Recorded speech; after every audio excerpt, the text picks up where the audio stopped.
It is possible to read the history of this country as one long struggle to extend the liberties established in our Constitution to everyone in America.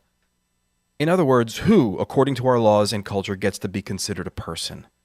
The law creates legal personhood, and movements create law and change culture. So, how have the courts passed laws to shape our culture? That history goes way back before Citizens United. 1819, Dartmouth College versus Woodward, Supreme Court case, turned a corporate charter from a government-granted charter to a contract. This ruling gave corporations standing within the Constitution.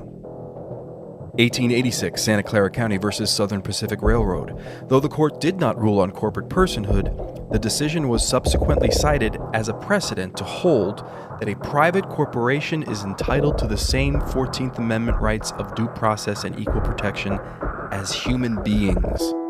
This makes it impossible for us to make laws that treat local businesses any differently than giant multinational corporations, even if their business practices are deemed to be harmful to workers, the environment and communities, or if they have a history of violating the law. Hale versus Henkel, 1906. The court granted corporations the Fourth Amendment search and seizure protection. Dodge versus Ford Motor Company, 1919. The Michigan Supreme Court says the business corporation is organized and carried on primarily for the profit of the stockholders. Stockholder primacy is established. The purpose of the corporation, according to the court, is no longer to serve the public good, as it had been. It is now to maximize profit for shareholders above all else. Pennsylvania Coal Company versus Mahon, 1922. Corporations get the Fifth Amendment takings clause, meaning if you pass a regulation that impacts a corporation's ability to make a profit, that is deemed a taking, and they can sue for the right to future profits lost.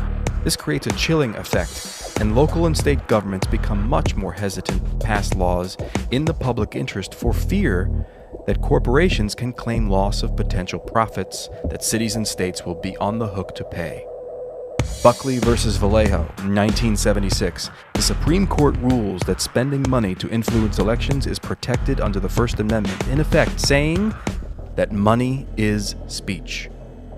Citizens United versus Federal Election Commission, 2010. Today, the Supreme Court of Chief Justice John Roberts declared that because of the alchemy of its 19th century predecessors in deciding that corporations had all the rights of people, any restrictions on how these corporate beings spend their money on political advertising are unconstitutional. The court's ruling threatens to undermine the integrity of elected institutions across the nation. It's a rejection of the common sense of the American people.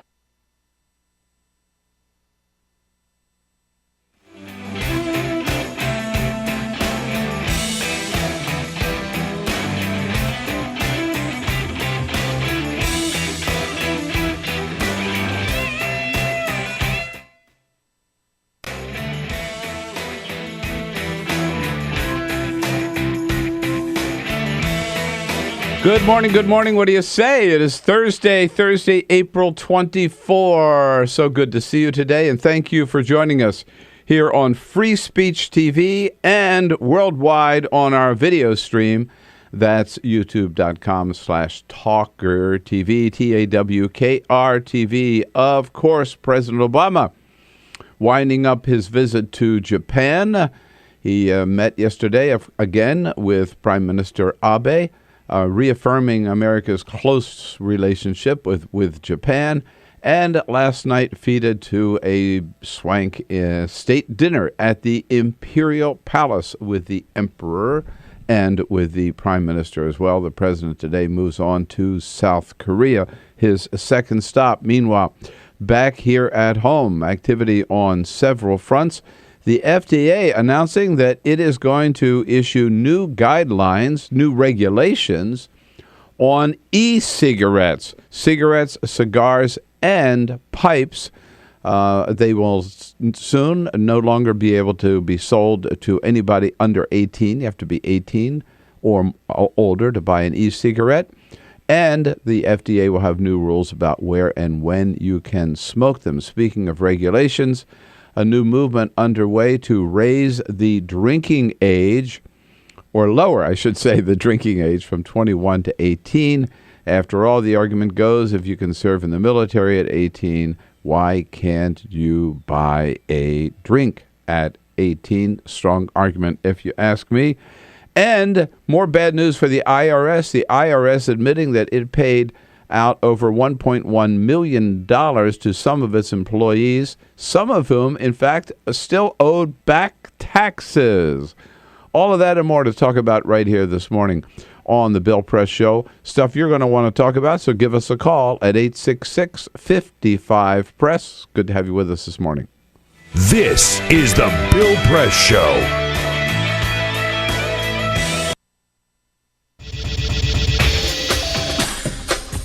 Tune into Free Speech TV for Democracy Now!, a national, independent, award-winning news program bringing you people and perspectives rarely seen on corporate media. Grunt work. Love it, hate it, useful, not useful. Necessary. Our social entrepreneurs are people who have been on the front lines of social change. I've learned so much from talking with them. This is Cafe Impact, and I'm Jonathan Lewis. I will say that I think is a challenge for anyone, especially the new workforce as they come in, is the ability to accept grunt work with grace. The most boring, awful details are the most important elements of doing this work. From the way you save names in your Rolodex to the way you bank and you deposit checks. The truth is, this work isn't glamorous, it's rewarding. You don't go into this for the glamour, you go into it for the impact. And so it takes that determination to do the scut work to actually get anywhere. It can be really challenging in a first job for someone who's coming out of finishing school to have the enthusiasm that they do to make the type of social impact that they've dreamed of. And now they're here in this first job and all of a sudden they're shouldered with all this grunt work. And they don't understand and they don't get it and they're resentful. Talk more about the power of answering phones. Sure, I did that myself, took out the trash, cleaned offices when I had to, and it's all good. There's power in being a good team player and in being somebody who sometimes has to support other people's leadership before you get to have your own moment in the sun. Is it hard to wait? It is absolutely hard to wait, especially if you're an alpha female like I am. I think grunt work can help a new employee build trust internally and teach them the nuances of how an organization is run so that they can have a real good sense of what HR is doing, what finance is doing, what all the other departments are, and that actually makes them a better employee in the long run. So in my role on a daily basis, I literally can be looking at a new venture in software. We could be looking at a microfinance deal. I could be making coffee, taking out the trash, and riding a tractor on any given day. Have you found people who thought it was demeaning that they were given this job, work in the front office and make the coffee when they graduated with all A's from this great university? Yeah, people like that just don't last very long in our world. If your approach to life is that, you're so smart and you're such a fabulous entrepreneur that you can't understand why people aren't giving you opportunities, it's really hard to advance.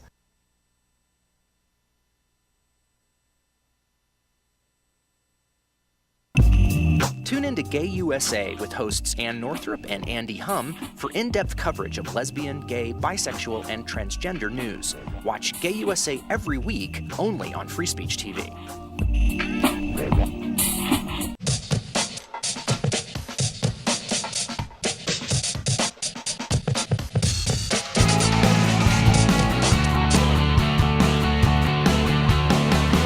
Broadcasting around the nation, on your radio, on your TV, and online. This is the Bill Press Show. The FDA says it is going to issue new regulations on e-cigarettes. I guess they've been listening to the show. They heard me say, can't smoke, should not be able to smoke them in restaurants. Pretty soon you may not be able to. Hey, good morning, everybody. What do you say? What do you say? Good to see you this morning. Here we go. It is Thursday, April 24. How about it? This is the Bill Press Show, and we are coming to you live from Washington, D.C., our nation's capital, and the Capitol Hill neighborhood of Washington, D.C. We're here in our studio on Capitol Hill, booming out to you live all the way across the United States of America, first on your local progressive talk radio station. We are your morning progressive show, and proud to be here and grateful to be here, and grateful to all of you for joining us. Also, you can find us on Free Speech TV. You got a satellite dish, go to your Dish Network or DirecTV to follow the program and to watch the program. And then if you are anywhere on the planet with your iPad, with your iPhone, your laptop, or your desktop, you can check us out on our video stream, TawkrTV, TAWKRTV, youtube.com/TawkrTV. I don't know what other way we could do to join you. You know, I mean, we're out there every way we can think of, right? Yeah. So, what else do you want from us? If we could send smoke signals, we'd send smoke signals. We're working on what that, the hell? actually. Are we working on that? Yeah, stay tuned. Good. And pretty soon we'll be there on your Google glasses. Oh, my. At any rate, we're going to draw a line on that. Good to have you with us today. Peter Ogburn and Lisa Murphy. Hello, guys. Good morning. Good morning. Hey, good morning. And Alicia Cruz here on the phones. Cyprian Bolding, our videographer, keeping us looking good on the video stream. And today, of course, is Bring a Child to Work Day. That's it. Yes. So we are observing somewhere here in the studio, young Mr. Ogburn, who's joining us. Yes, and we'll have to we'll meet him. There he is. There he is. Hi, Gray. How are you? Hi. Okay. Everything good? I don't think I'm good. Good. Lot better than school. That's all I can say. It's a lot better than school, huh? Yeah. Not a bad gig. Yeah. Do you like getting up this early in the morning? Do you like Not really? Not really. Still better than school. Okay. All right. I think we know where he stands on I the think school we know where he versus work stands. debate. All right. Good to have you with us, Gray. Thank you. We'll get you in a little bit later. We'll talk to you and find out what's going on here with Mr. Gray. Mr. Gray Ogburn. Very nice. Very nice. And my kids they're too far away and too grown up to care. Right. Yeah, they got their own kids to take to work. That's right. Don't forget, you can give us a call at any time at 866-55-PRESS and send us your comments on Twitter at BP Show and on Facebook at facebook.com/BillPressShow. President Obama, his first day in Tokyo, you know, we got off the plane, we told you yesterday, went right to a sushi dinner at that great sushi restaurant with a legendary chef. Yesterday, a working meeting with the Prime Minister, and a big state dinner last night at the Imperial Palace. In the middle of the day, the president went off to a science museum and actually ended up playing soccer with a robot. He was a little worried that the ball might smack him right in the nose. It's going to be pretty hard, huh? If it hits me in the nose, it'll be terrible. Okay, come on, I'm ready. All right, ready. I never heard who won this game, but he was afraid, I guess, that if he did too well, the robot might not be happy. It's okay. Can we get close to him? Yes. He's not going to be mad? He's not going to be mad? You never want to get a robot angry. No. You ought to play I'll tell you one thing. I'd like to see him try basketball with that robot. Yeah. Yeah. You know what I mean? Telling you. Robot would have met his match. I think so. Yeah. Yeah, I think we got him on that. Coming up today, reporters from The Nation and Center for American Progress, also Bob Cusack from The Hill will be here as a friend of Bill. A little bit later with Jenn Bendery from Huffington Post coming straight from softball practice this morning. We're very excited about that. Lots going on today. And calls once again for lowering the drinking age. Is it time? 866-55-PRESS. We'll talk about that. But first, this is the Full Court Press. Just a couple of other stories making news. A heroic decision by the University of South Florida, if you ask me. Right. In the middle of graduation season, they announced yesterday that they are banning selfies during the graduation ceremonies at the University of South Florida. Aw, that's too bad. How can they? They don't want the kids to be stopping because when you're going across, you get your diploma, you'll stop and you'll take the selfie while you're walking across the stage. It'll slow everything down. It'll be a huge distraction. They've said that they are banning them. Do not take selfies if you're graduating from the University of South Florida. I'm not sure that's going to work. That's I'm a not hard sure thing that's to going to ban. work. I admire their dedication to banning the selfie. I think the selfie horse is out of the barn. You're right. You are right. Look, they tried to ban him at the White House, and the next thing you turn around, Obama's taking a selfie with somebody else. I forget who it was, but he did the one with David Ortiz, which that was the one. And then after he turned around and that, did one with Biden. That was it. After that, he and Biden did one. Yeah. Right. HBO Go is a great app. You can watch all of the HBO series on the HBO Go app if you have an HBO subscription. Yesterday, they changed the game. They are making HBO content available to Amazon Prime customers, so you don't have to have a subscription to HBO. You just have to have a subscription to Amazon Prime.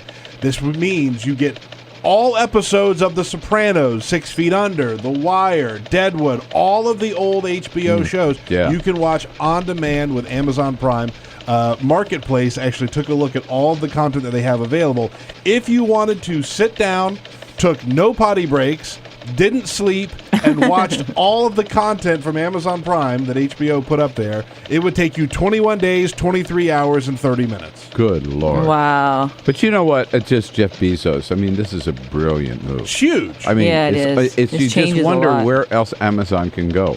Meaning, they have so many products. I mean, we all remember when they just sold books, right? Yeah, exactly. No, I mean, you can buy everything there. I bet you they'll have their own fleet of airplanes soon.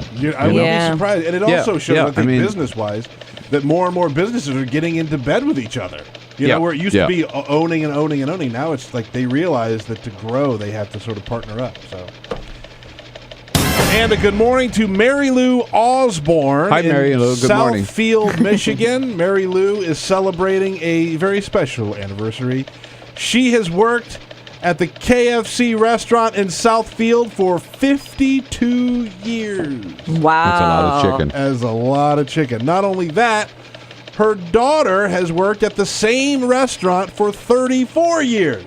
Oh, my goodness. Mother and daughter will never get that fried chicken smell out of their clothes after 52 years and 34 years of working for the Colonel. Oh, my God. It'd be fun to find out, like, what their favorite is. You know what I mean? Yeah, right. Right. Yeah. So how about it? I find this very, very interesting because it's something that's always puzzled me is the drinking age of 21 and how we got there in this country and why we're still there. So my question to you today is, let's take a sober look at it, right, so to speak. Is it time to recognize that not letting anybody go into a bar legally and buy a drink until they're 21 is it time to change that and to face the reality that just doesn't make sense and maybe never did? That's a little touchy because, well, first of all, I don't know whether you knew this, we're all used to it, but the 21 age drinking age limit has only been around since 1984. 30 years. It'll be 30 years old in July, okay? And it came about thanks to a great organization which has done a lot of good in this country, and that is Mothers Against Drunk Driving, or MADD. Obviously, the number of people killed by drunk drivers, particularly teens drinking and driving, was so shocking that they were able to get Congress to agree to this. It was considered at the time the right kind of reform. But ever since then, people have been saying, is this an overreaction? Does it really make sense? Obviously, people should not drink and drive of any age. But is the way to combat that not allowing people, again, to drink responsibly or to drink at all legally until they're 21, although it's in the privacy of their own home? Camille Paglia has an interesting piece out yesterday, a new column, where she makes the argument that I think makes a lot of sense, pointing out that at the age of 18, you can drive a car. Of course, actually drive a car in most states at 16. At the age of 18, you can legally get married. At the age of 18, you can legally enter into a contract. At the age of 18, you can legally vote for President of the United States. At the age of 18, of course, you can legally join the military and serve in the military, put on the uniform and protect this country. And yet, you have to wait 3 more years until you're 21 to legally walk into a bar or restaurant and buy a drink. And what's the result of that? What has really happened because of that? It's not that young people don't drink, right? Let's not kid ourselves. It's just that young people are drinking irresponsibly, illegally, somehow, I don't know, we all know the ways to get around it, fake IDs, getting friends to buy the booze for you, whatever. It's not that they're not drinking. I think it's the opposite effect, is they're not learning to drink responsibly. Exactly. Which is important. And I mean, I remember in my family, it was very, very careful when you're allowed to have the first sip or when you're allowed to have your first drink, right? And that was long before I was 18, by the way. But still, it was very controlled, and mom and dad had to be there, and the whole thing. And and you learned that this was something that adults did, and you had to be very careful about it, and you were only initiated into that very gradually and very properly and responsibly. So I think Camille Paglia, who's a sort of a provocative commentator at any rate, but in this case, I think she's absolutely right. I think it's absolutely time to say 18 across the board. Yeah, I think that it's hard to say. By the way, in pot, if I can just, one other thing, pot. In Colorado, if you're 18, you walk to a pot store and buy pot. Yeah. And in Washington State, pretty soon it'll be the same way. But we just have this exaggerated, if you will, age for entry age for alcohol. If you're an adult, you're an adult. And I think Yeah. there should be a borderline that says, okay, this is what we consider to be an adult, right? And you either say that's 21 or you say it's 18. I think 18, you're leaving the house. A lot of people go off to a completely different state to go to school. You have to begin living at least somewhat independently, and you have to make decisions for yourself, including drinking alcohol, whether or not that's for you and how much you drink and that type of stuff. And I don't think know that putting it off 3 years while you're living the rest of your life as an adult is productive. Plus, the scenes that we've seen of these benders and this really binge drinking and all of that. I mean, I think a lot of that is the result of the fact that booze is illegal, makes it more attractive, right, to act out in that way, rather than again being sort of welcome into an adult group of drinkers and know that if you're a part of that club, you have to act responsibly and you cannot overdo it. And by the way, again, it's sensitive because MAD is the group that's identified with this 21 age. But there are no limits as far as I'm concerned when it comes to drunk driving. I mean, I don't care. Even if it's the first offense, they throw the book at them, take the keys away for a year. I don't care what you do in terms of getting that message out that you do not drink and get behind the wheel of a car. So designated driver, taking their keys away, holding bars and bartenders responsible for letting people whom they know are drunk walk out the door and get in their car. All of that. I mean, I totally support as strong as you can get in terms of cracking down on drunk driving. But I do think it's time to just do the responsible thing. And Peter, I think you're right. If you're an adult, you're an adult. And if you're an adult, you're across the board. And if you can buy pot, if you can vote, if you can get married, if you can enter into a contract, if you can serve in the military at 18, then damn it, you ought to be able to buy a drink. That, to me, I think, is the ultimate argument. If you can leave here and you can go fight for this country, and you can put your ass on the line, and then you come back home and you can't go out and have a beer. You can't walk in a bar with some buddies and have a beer. Have a beer? Yeah. There's something wrong with that. 866-55-PRESS, don't you think? 30 years later, let's do the right thing. Change it from 21 back to 18. 866-55-77-377. Let's talk about it Thursday morning on The Bill Press Show. This is The Bill Press Show.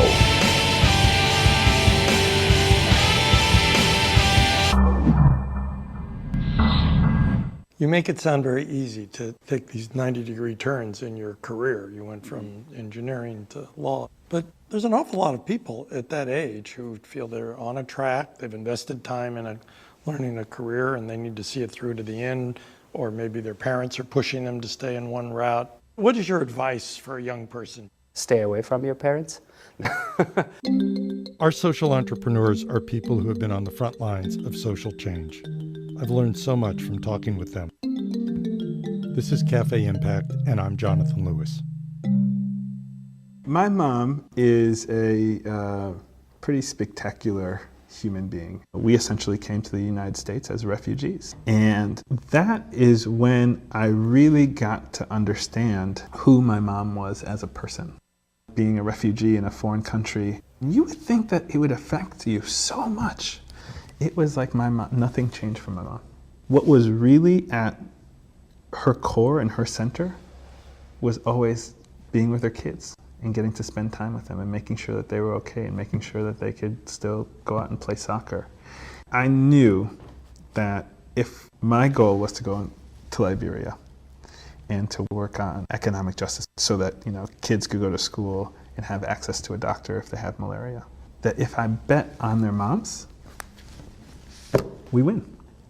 I think I just come from a lineage of kick-ass women is all I can say. My grandmother came to this country from Mexico as a single mom with 5 children. And I, have an amazing mother who had 3 children, was going to school, working full time. I mean, almost my story. But she did that and got her bachelor's degree at 40. And so I had a great role model. When I came home and told my mom I was pregnant, her response to me wasn't, your life is over. Her response to me is, well, I want a plan. You need to, let me know what you're gonna do about this because you're now responsible for somebody else. I was the first one in my family to go to college, and my parents were very proud of it. They both had to work. My mom in a factory and my dad in the supermarket, and I was their success story. However, on graduation day, they said, are you going to be a doctor? Are you going to be an engineer? You're going to be a businessman? What are you going to, a lawyer? He said, I'm going to join the Peace Corps. And they said, what? My parents were very much opposed to this, and it was very difficult. How much pressure did they put on you? Tremendous pressure. Up until we were leaving from O'Hare Airport for me to go to Peru, my mother questioning me, like, where is Peru? You've never been out of the country. What do you know? Do they have doctors? Do they speak English there? What are you going to eat? You like my cooking? I said, Mom, I'm going to be a pioneer. Why do you always have to be the pioneer? Let them do it. Let them come back, and then you go. I said, no, I want to be the first to go. I grew up in a pretty rough neighborhood, so there was a lot of gang activity. And one of my friends actually was murdered on a basketball court when a 15-year-old child shot him in the back of the head. And I was just hopeless. And my mom actually, she brought me to a place of empathy for the kids who were involved in actually murdering him. Because my mom sort of said, look, where do you think those kids are coming from? And then she said, so if you're angry about it, do something. Actually change the way this world works.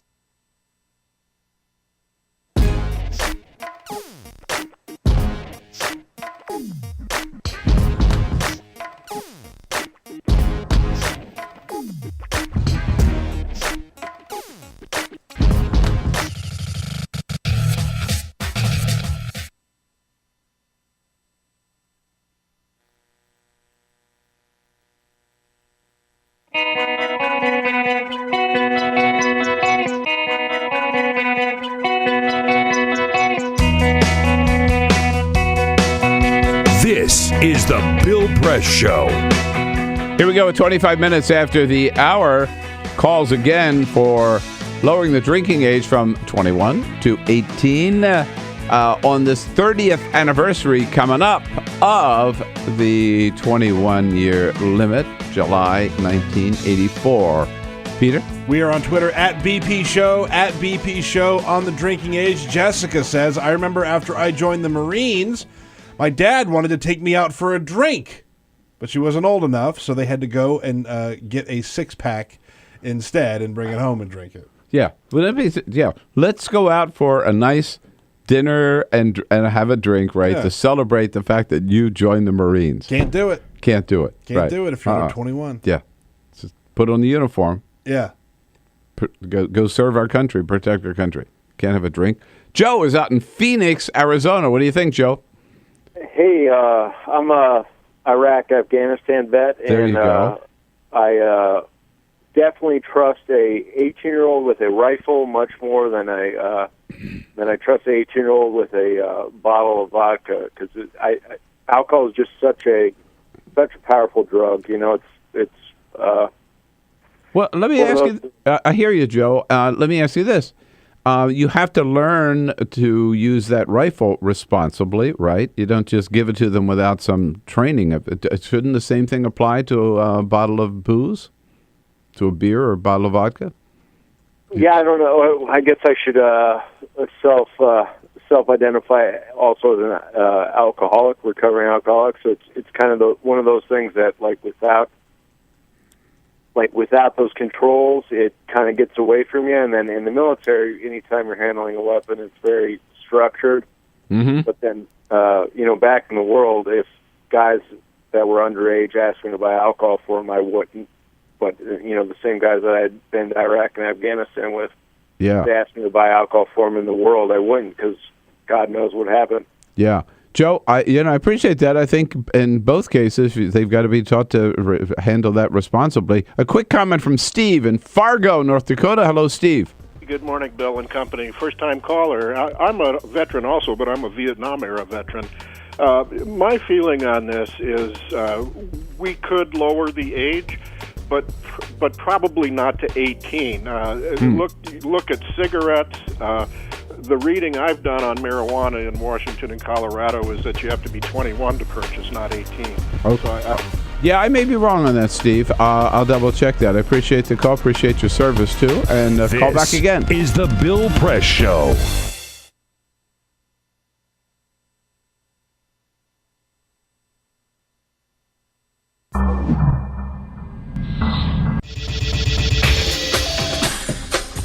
Tune into Free Speech TV for Democracy Now!, a national, independent, award-winning news program bringing you people and perspectives rarely seen on corporate media. I talk to undergraduates and graduate students who are desperate to go out and start something and build something and be the one to come up with that silver bullet solution. And I just want to say, slow down. Our social entrepreneurs are people who have been on the front lines of social change. I've learned so much from talking with them. This is Cafe Impact, and I'm Jonathan Lewis. Most of the people you're talking to who want to come into the social change space, are they prepared? If you're early in your career, there's a couple of really important things to do. The first one is just to shut the hell up and don't talk for about 5 years and work really, really hard. The only way you're going to be given more difficult things to do is by solving the ones you're already given. And if you're somebody who's always complaining or wants to be promoted above where they really are, you can't learn enough to start to take on a greater pool of responsibilities. Advice you would give a person coming out of college is go work for other people, make your mistakes on their dime. That sounds like me, absolutely. It does sound like you. And you know who that came from is one of my board members, Eric Buttline. Eric had seen me start a few companies as a young kid. I mean, I started my first real company when I was 16. And Eric said, "Chid, do me a favor. I know you have this thing in your head that you think you're this great entrepreneur, but go work for somebody for a little while and just learn how things are supposed to be done. And when you're done with that, let's have another conversation about your next venture." And I think another thing to remember, and this is something that I've really only learned in the past couple of years, is that although the problems are urgent and so important for us to address, I need to have more patience. I'm not going to solve those problems on my own. You're not going to solve those problems on your own. I'm an apprentice in all of this. I'm an apprentice in life. I'm an apprentice in problem solving. I'm not going to change the world until I'm at least 65. That's my goal at this point.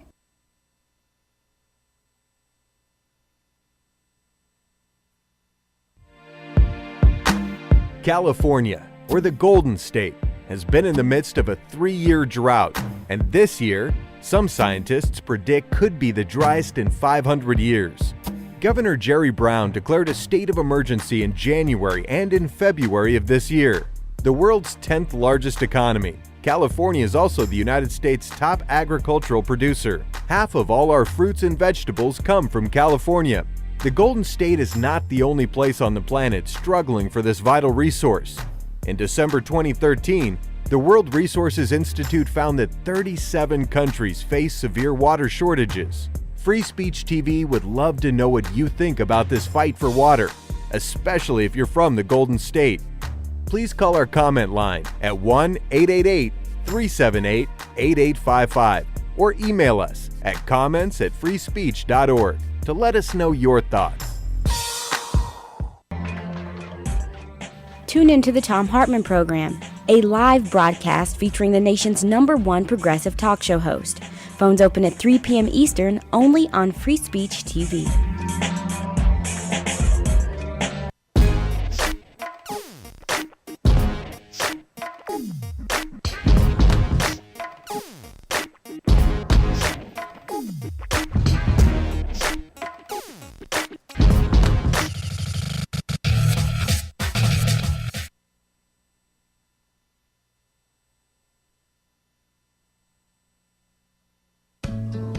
You wouldn't let money just blow out of your house. So when your AC or heater is on, make sure the doors, windows, and fireplace flue are shut tight. If you're headed out, turn down the AC or lower the heat by 10 degrees. And always keep your water heater set at 120. A little bit of common sense goes a long way. Get more great tips at energysaver.gov. So, I'm kind of new here, but I've noticed a trend. My human does this funny thing where she goes around and gets all my toys, and then she hides them in that basket by the door. You know, but it's always the same basket, and it's always in the same place. And then she acts so surprised when I find them, but, you know, she's putting them in the same basket. Again. It's like, hello, that's where you put it last time. You were the worst at hide and go seek.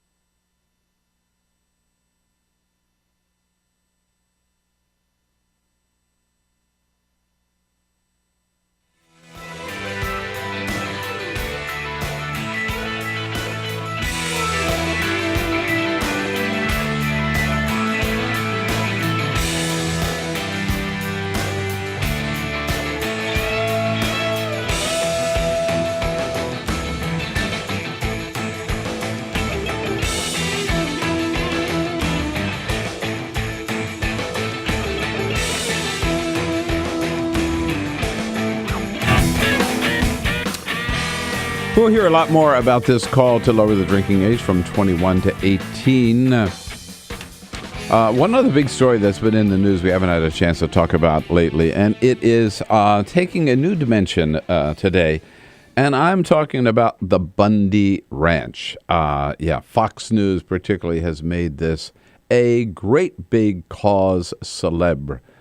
They have put all of their shows and all of their people out there in support of this great American, Cliven Bundy from Nevada, who is defying the federal government.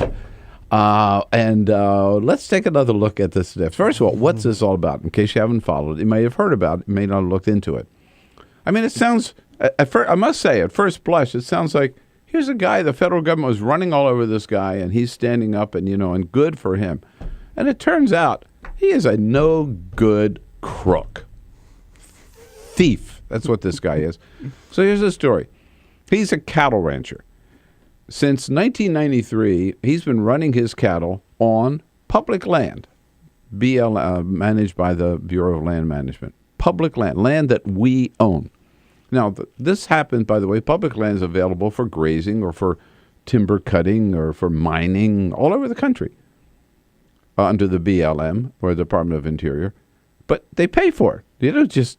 We own this land. If they're coming in and making a profit off of our land, we ought to get a cut out of it. Sure. So they pay grazing fees or logging fees or mining fees or whatever. Well, Bundy and always have, and it's not, by the way, a lot of money, a pretty cut rate.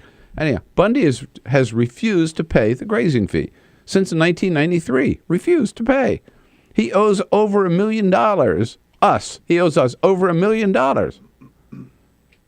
that he's refused to pay. So the BLM finally said, we're not going to take this anymore. They went to court. And a judge in Nevada said, Bundy, you're wrong, and told the BLM what they ought to do is take the guy's cattle. But the court told them, take the cattle. That's your payment. So BLM sent in their agents, and their agents are met by these militia members who come from all over the country to defend Rancher Bundy because Fox News put out the word, oh my God, right? And the guy is welcomed like a hero for defying the federal government, celebrated on Fox News. Senator Rand Paul, libertarian, comes out and says, this is an example, of the federal government overreach and taking advantage of our citizens and everything. And Rand Paul came out in total support of this guy. Dean Heller, Republican senator from Nevada, has called him and his people that support him patriots for doing this. Harry Reid, by the way, has called them domestic terrorists. Which I think he's onto something. Yeah. Because these militia, when they came with all their guns, right? They came armed. They came heavily armed. And so we got heavily armed Americans taking on federal government agents. And we're supposed to salute that? We're supposed to tolerate that? Pay your damn money. Pay your grazing fee. Don't cheat us out of the money you owe us, and don't elevate a guy who is cheating us, stealing from us, as a hero. Well, so Mr. Bundy has become this hero, and he gives a daily news conference every day, meets with reporters every day.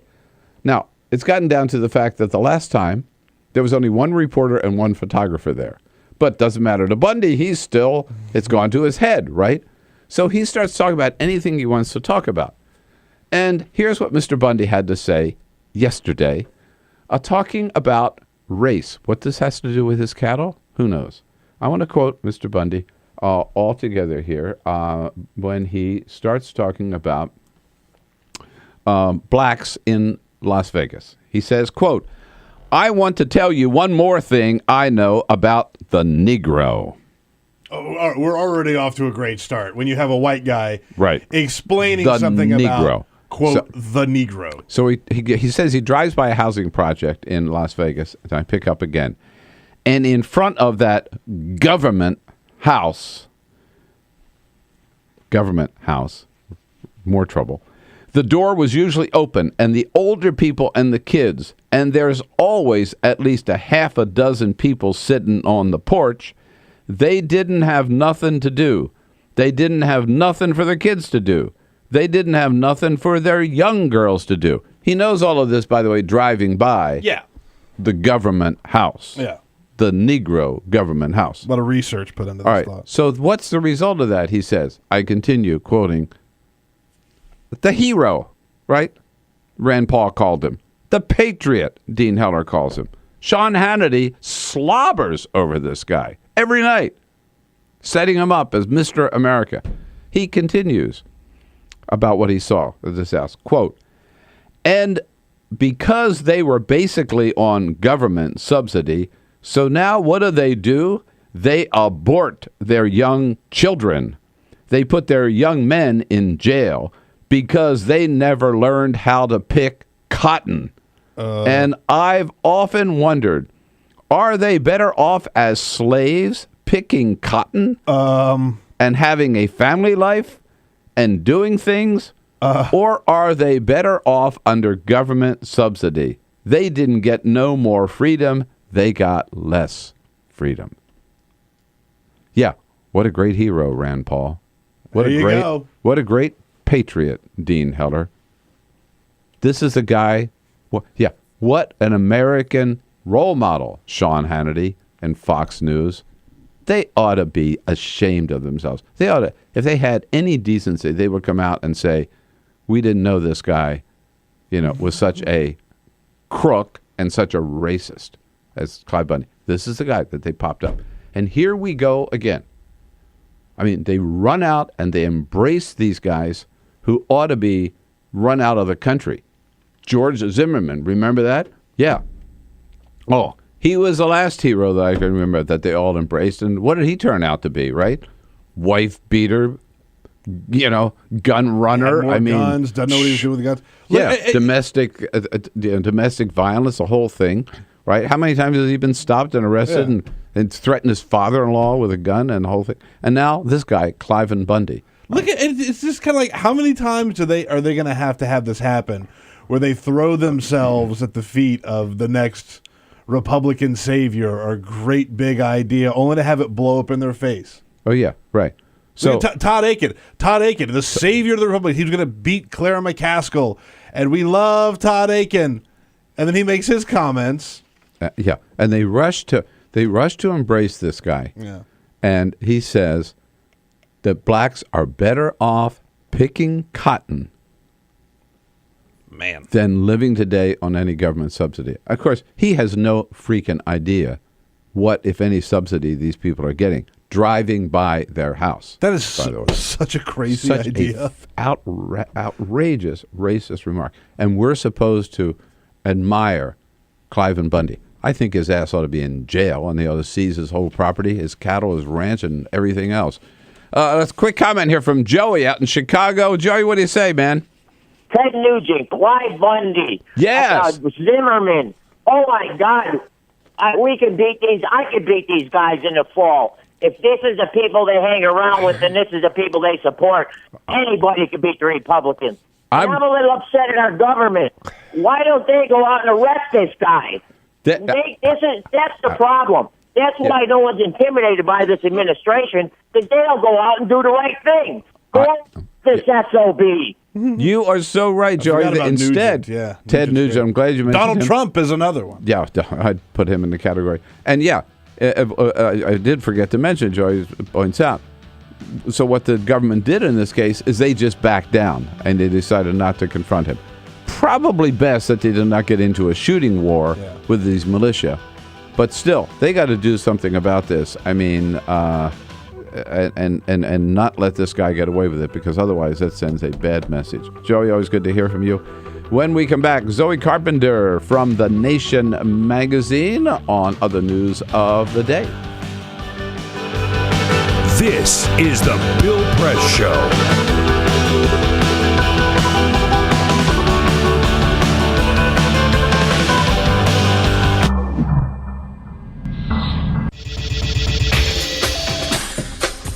Tune into Free Speech TV for Democracy Now!, a national, independent, award-winning news program bringing you people and perspectives rarely seen on corporate media. I'm the retired bishop with the Episcopal Church as the bishop for all chaplains in federal service. I read that there was a group of people that represented a sense of injustice that I had. We'd lost Zuccotti. I mean, there was a kind of a hope that maybe Trinity Church would be gracious and give refuge. We picked this day where we would gather and demonstrate that Trinity was closing its ears to what was happening. We marched around the block, and I realized that, my goodness, they're carrying a ladder. And I thought, well, this is the moment.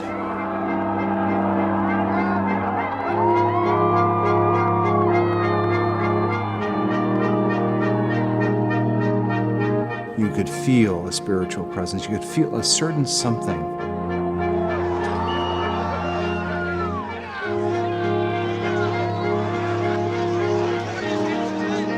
And then the cops came in. It got brutal. I'm with you right here. Robin, I'm here. The church needed, in this moment in history, to stand alongside of these protesters. The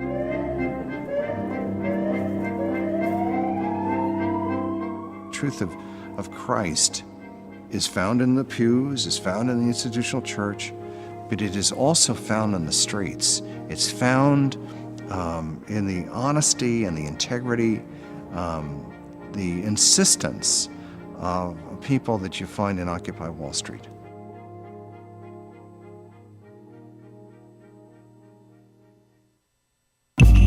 Tune in to Gay USA with hosts Ann Northrup and Andy Hum for in-depth coverage of lesbian, gay, bisexual, and transgender news. Watch Gay USA every week, only on Free Speech TV.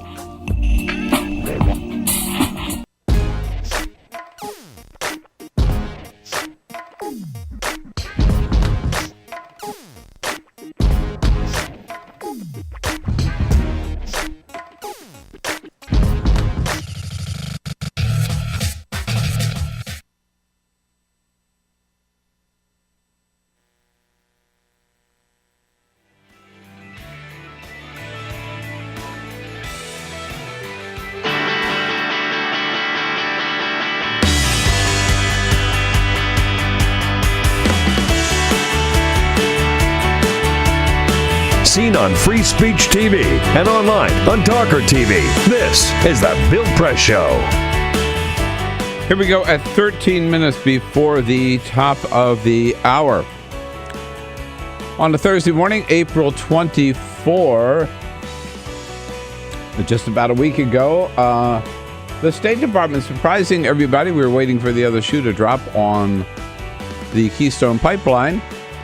A decision due any minute, whether what their recommendation was going to be to President Obama, and instead they came out and said, no, we're going to put this on the back burner for a while and not decide it for some time to come.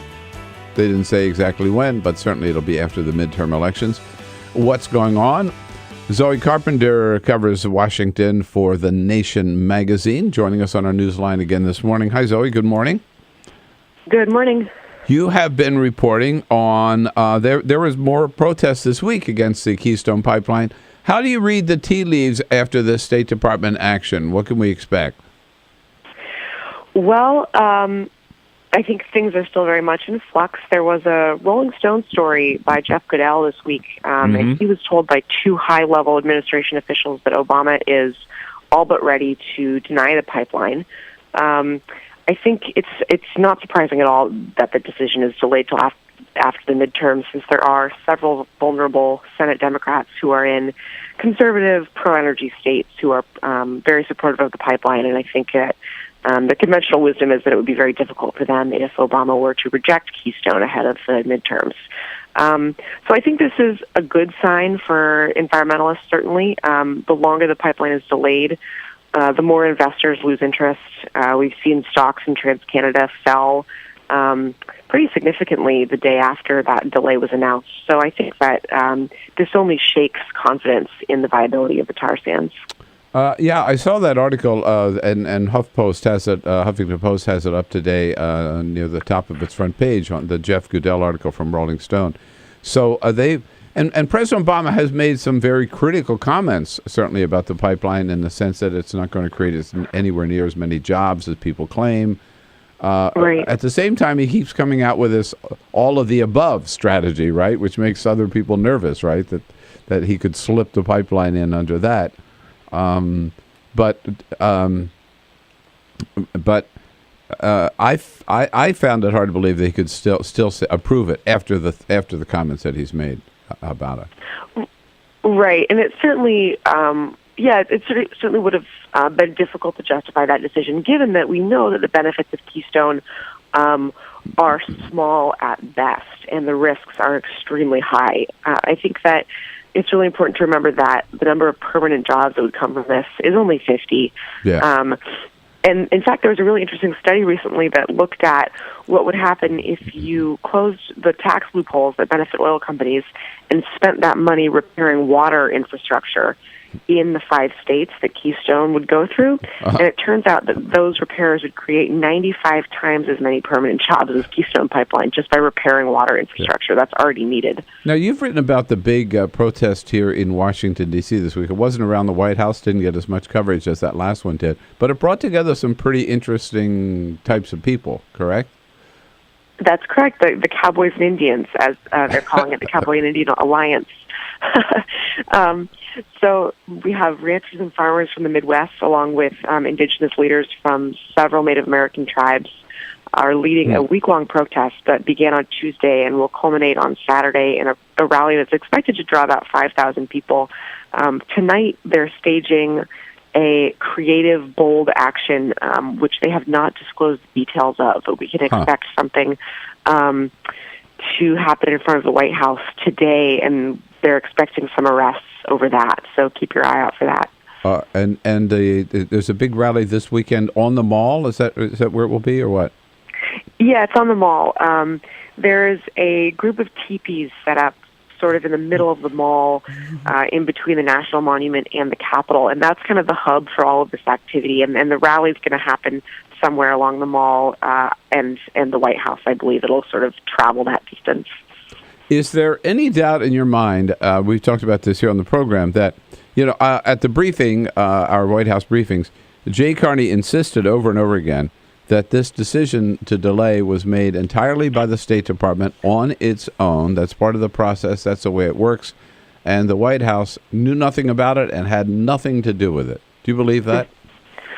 Oh, I don't know. I think that I don't. It's sort of difficult to imagine that, given the stakes of this debate and given that it's an election year, there wouldn't be communication back and forth. But to be honest, I don't have experience in the White House or the administration, so I don't know exactly how it works. But I agree, it does. I am skeptical of that claim. Yeah, I think we can all be, and you don't have to be a presidential historian, I think, to understand that one strains credibility, I think, just a little bit. Yeah, all right. Hey, we love the nation. Been a subscriber for many, many, many years. Zoe Carpenter, thanks so much for the good work you do, and thanks for your time this morning. Keep on it. Sure, thanks for having me. All right, Zoe Carpenter, D.C. reporter for The Nation at thenation.com. This is the Bill Press Show.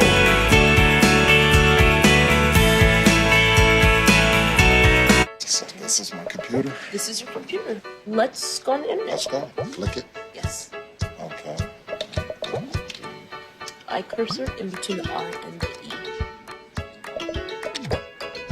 Pressing dot, I want you to just push the period. She's gonna love me all over again. That's it.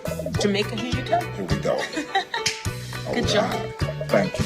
Thank you. And I did it by myself. Feel smarter. So, I'm kind of new here, but I've noticed a trend. My human does this funny thing where she goes around and gets all my toys, and then she hides them in that basket by the door. But it's always the same basket, and it's always in the same place. And then she acts so surprised when I find them, but, she's putting them in the same basket. Again. It's like, hello? That's where you put it last time. You were the worst at hide and go seek.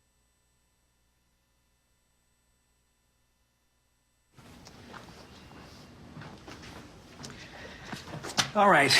I know this isn't any fun to talk about, but we should. Okay. So who's going to do what? I'll pack the dead batteries. Great.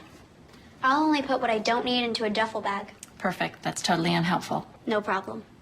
Meanwhile, I will try to comfort everyone by speaking in a calm voice. And I'll try to get the generator going without any gas. Oh, let's not forget the cell phones, which probably won't work. Right. And who is going to handle supplies?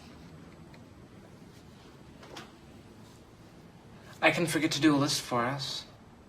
Thanks, pal.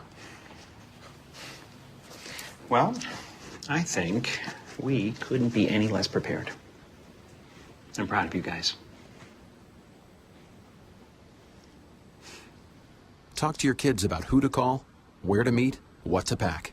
Visit ready.gov/kids for tips and information. Hey, thanks for stopping by. I followed your character since the first episode. I'm a big fan. Big fan. Thank you. And listen, your storyline, it makes for incredible TV drama. Thing is, your drug use is very adult content. Too adult for the kids. So I'm gonna have to block you. Oh, man. Yeah. Well, have a good one. You're a nice lady.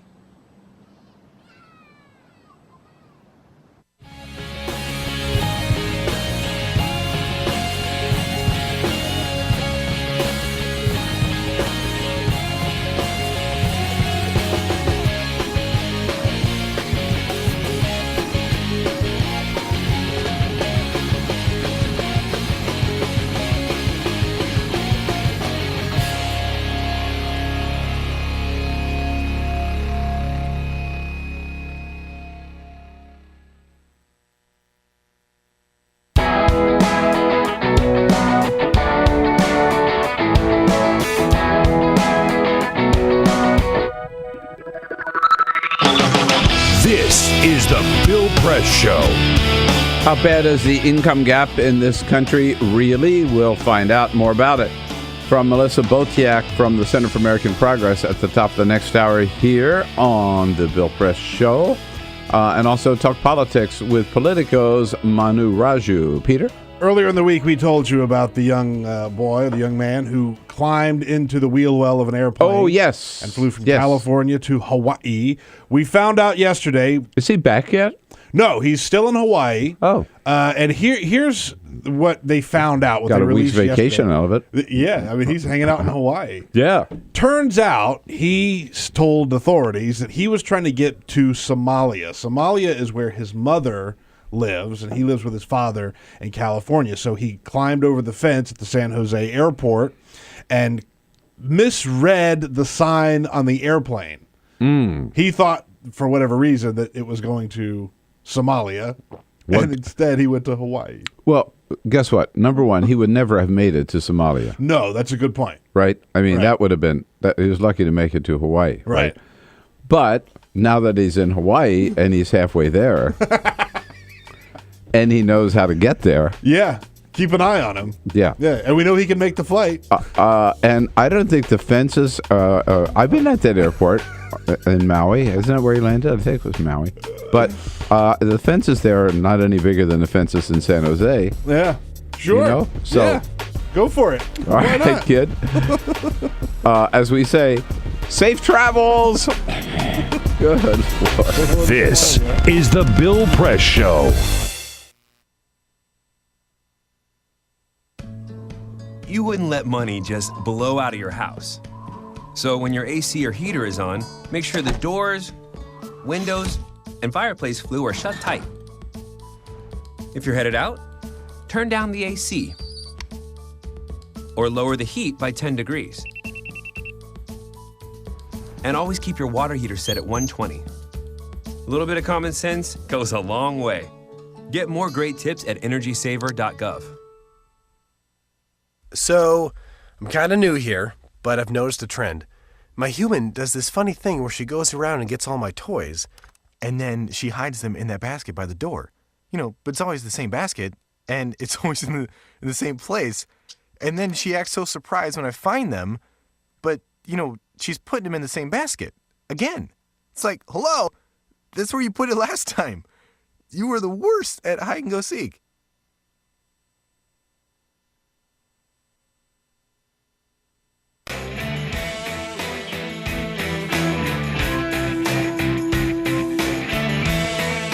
Good morning, good morning. What do you say? It is Thursday, April 24. So good to see you today, and thank you for joining us here on Free Speech TV and worldwide on our video stream. That's youtube.com/TawkrTV, TawkrTV. Of course, President Obama winding up his visit to Japan. He met yesterday again with Prime Minister Abe, reaffirming America's close relationship with Japan, and last night feted to a swank state dinner at the Imperial Palace with the Emperor and with the Prime Minister as well. The President today moves on to South Korea, his second stop. Meanwhile, back here at home, activity on several fronts. The FDA announcing that it is going to issue new guidelines, new regulations on e-cigarettes, cigarettes, cigars, and pipes. They will soon no longer be able to be sold to anybody under 18. You have to be 18 or older to buy an e-cigarette. And the FDA will have new rules about where and when you can smoke them. Speaking of regulations, a new movement underway to raise the drinking age, or lower, I should say, the drinking age from 21 to 18. After all, the argument goes, if you can serve in the military at 18, why can't you buy a drink at 18? Strong argument, if you ask me. And more bad news for the IRS. The IRS admitting that it paid out over $1.1 million to some of its employees, some of whom, in fact, still owed back taxes. All of that and more to talk about right here this morning on the Bill Press Show. Stuff you're going to want to talk about, so give us a call at 866-55-PRESS. Good to have you with us this morning. This is the Bill Press Show.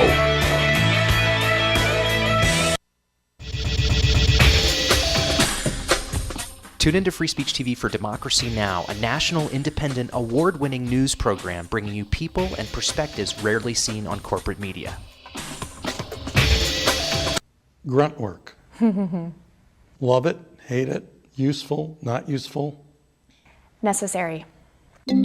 Our social entrepreneurs are people who have been on the front lines of social change. I've learned so much from talking with them. This is Cafe Impact, and I'm Jonathan Lewis. I will say that I think is a challenge for anyone, especially the new workforce as they come in, is the ability to accept grunt work with grace. The most boring, awful details are the most important elements of doing this work. From the way you save names in your Rolodex to the way you bank and you deposit checks. The truth is, this work isn't glamorous, it's rewarding. You don't go into this for the glamour, you go into it for the impact. And so it takes that determination to do the scut work to actually get anywhere. It can be really challenging in a first job for someone who's coming out of finishing school to have the enthusiasm that they do to make the type of social impact that they've dreamed of.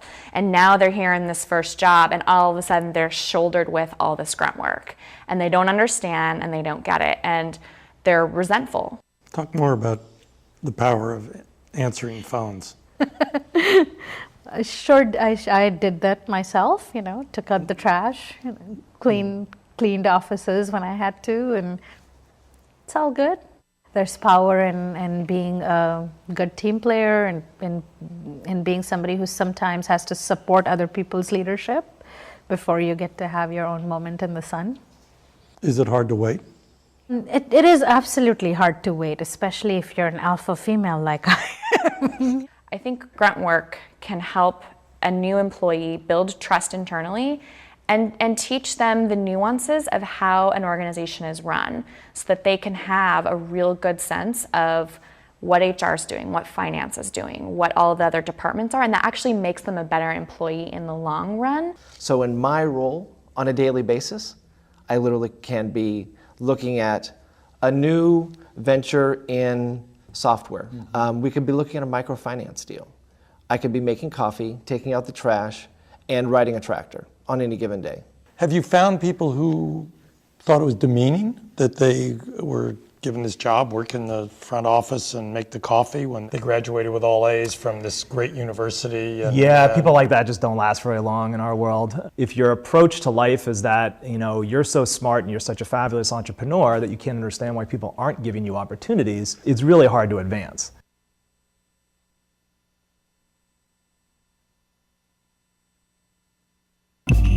Tune in to Gay USA with hosts Ann Northrup and Andy Hum for in-depth coverage of lesbian, gay, bisexual, and transgender news. Watch Gay USA every week, only on Free Speech TV.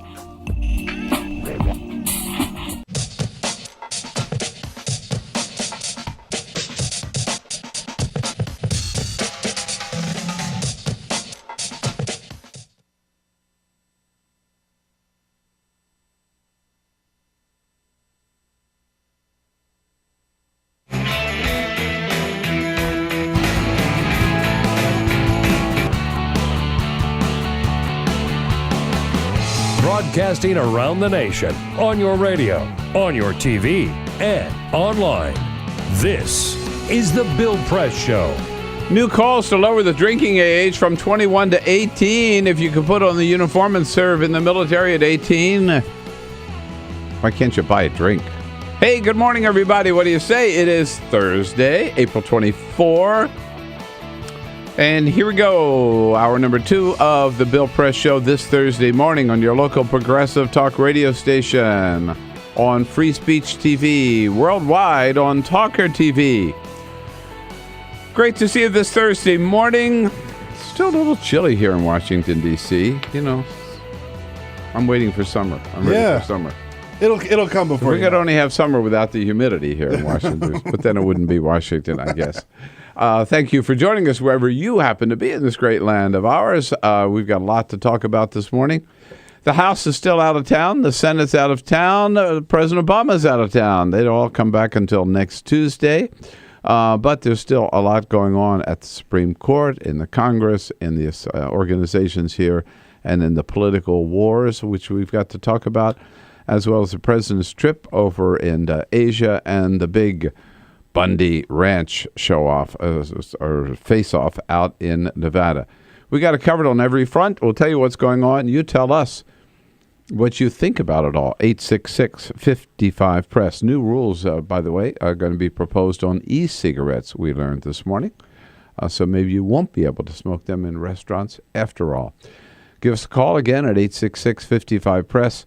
Send us your comments on Twitter at BP Show and on Facebook at facebook.com/BillPressShow. Team Press, Peter Ogburn and Elisa Murphy. Hello, hello. Hey, good morning. Morning, guys. We have Lisa Cruz there on the phones, again, at 866-55-PRESS. And Cyprian Bolding, our videographer, keeping us looking good on YouTube.com/TawkrTV. That's it. And, of course, on Free Speech TV. And we have a new member of the team this morning, which you will meet in just a few minutes here. I think in our next segment, we'll say hello to our new team member, don't you think? Sure. I mean, debut time. Debut, right. Meanwhile, we mentioned the other day that, Washington State has, the voters there have said they want pot to be legal. Colorado voters said the same thing, and they're ahead of Washington State. They're already out there. They've got their pot stores lined up and everything. What's the next state? Well, we've learned from Alan St. Pierre from Normal what other states are in line. New Jersey is not one of them. Mm-hmm. And one of the reasons is because Chris Christie's just determined that New Jersey will never, never, never legalize pot. Jimmy Fallon last night said that's not really the problem for Chris Christie.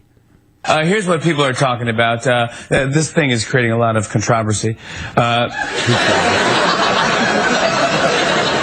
This week, Chris Christie, my man Chris Christie, he said that as long as he's governor, marijuana will never be legal in New Jersey. Because it would pose a public health hazard. Not the pot, Chris Christie with the munchies. No. He's like a Tasmanian devil. He can't be stopped. How many Funyuns can you throw at him? That's messed up, man. That's a public health hazard. There you go. That's messed up. Coming up, we'll start off this hour with Manu Raju from Politico on some of the big Senate races this midterm election year, 2014.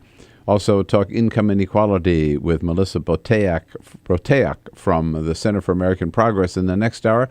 Bob Cusack from The Hill here as a friend of Bill with the assistance of Jenn Bendery from Huffington Post. But first, this is the Full Court Press. Just a couple of other stories making news. Bill, we've got pork problems. Pork problems around the country. The price of pork is going up, unfortunately, just in time for grilling season. Restaurants have reported they're paying 40% more for pork coming in. A lot of this has to do with a virus spreading among pigs called PED.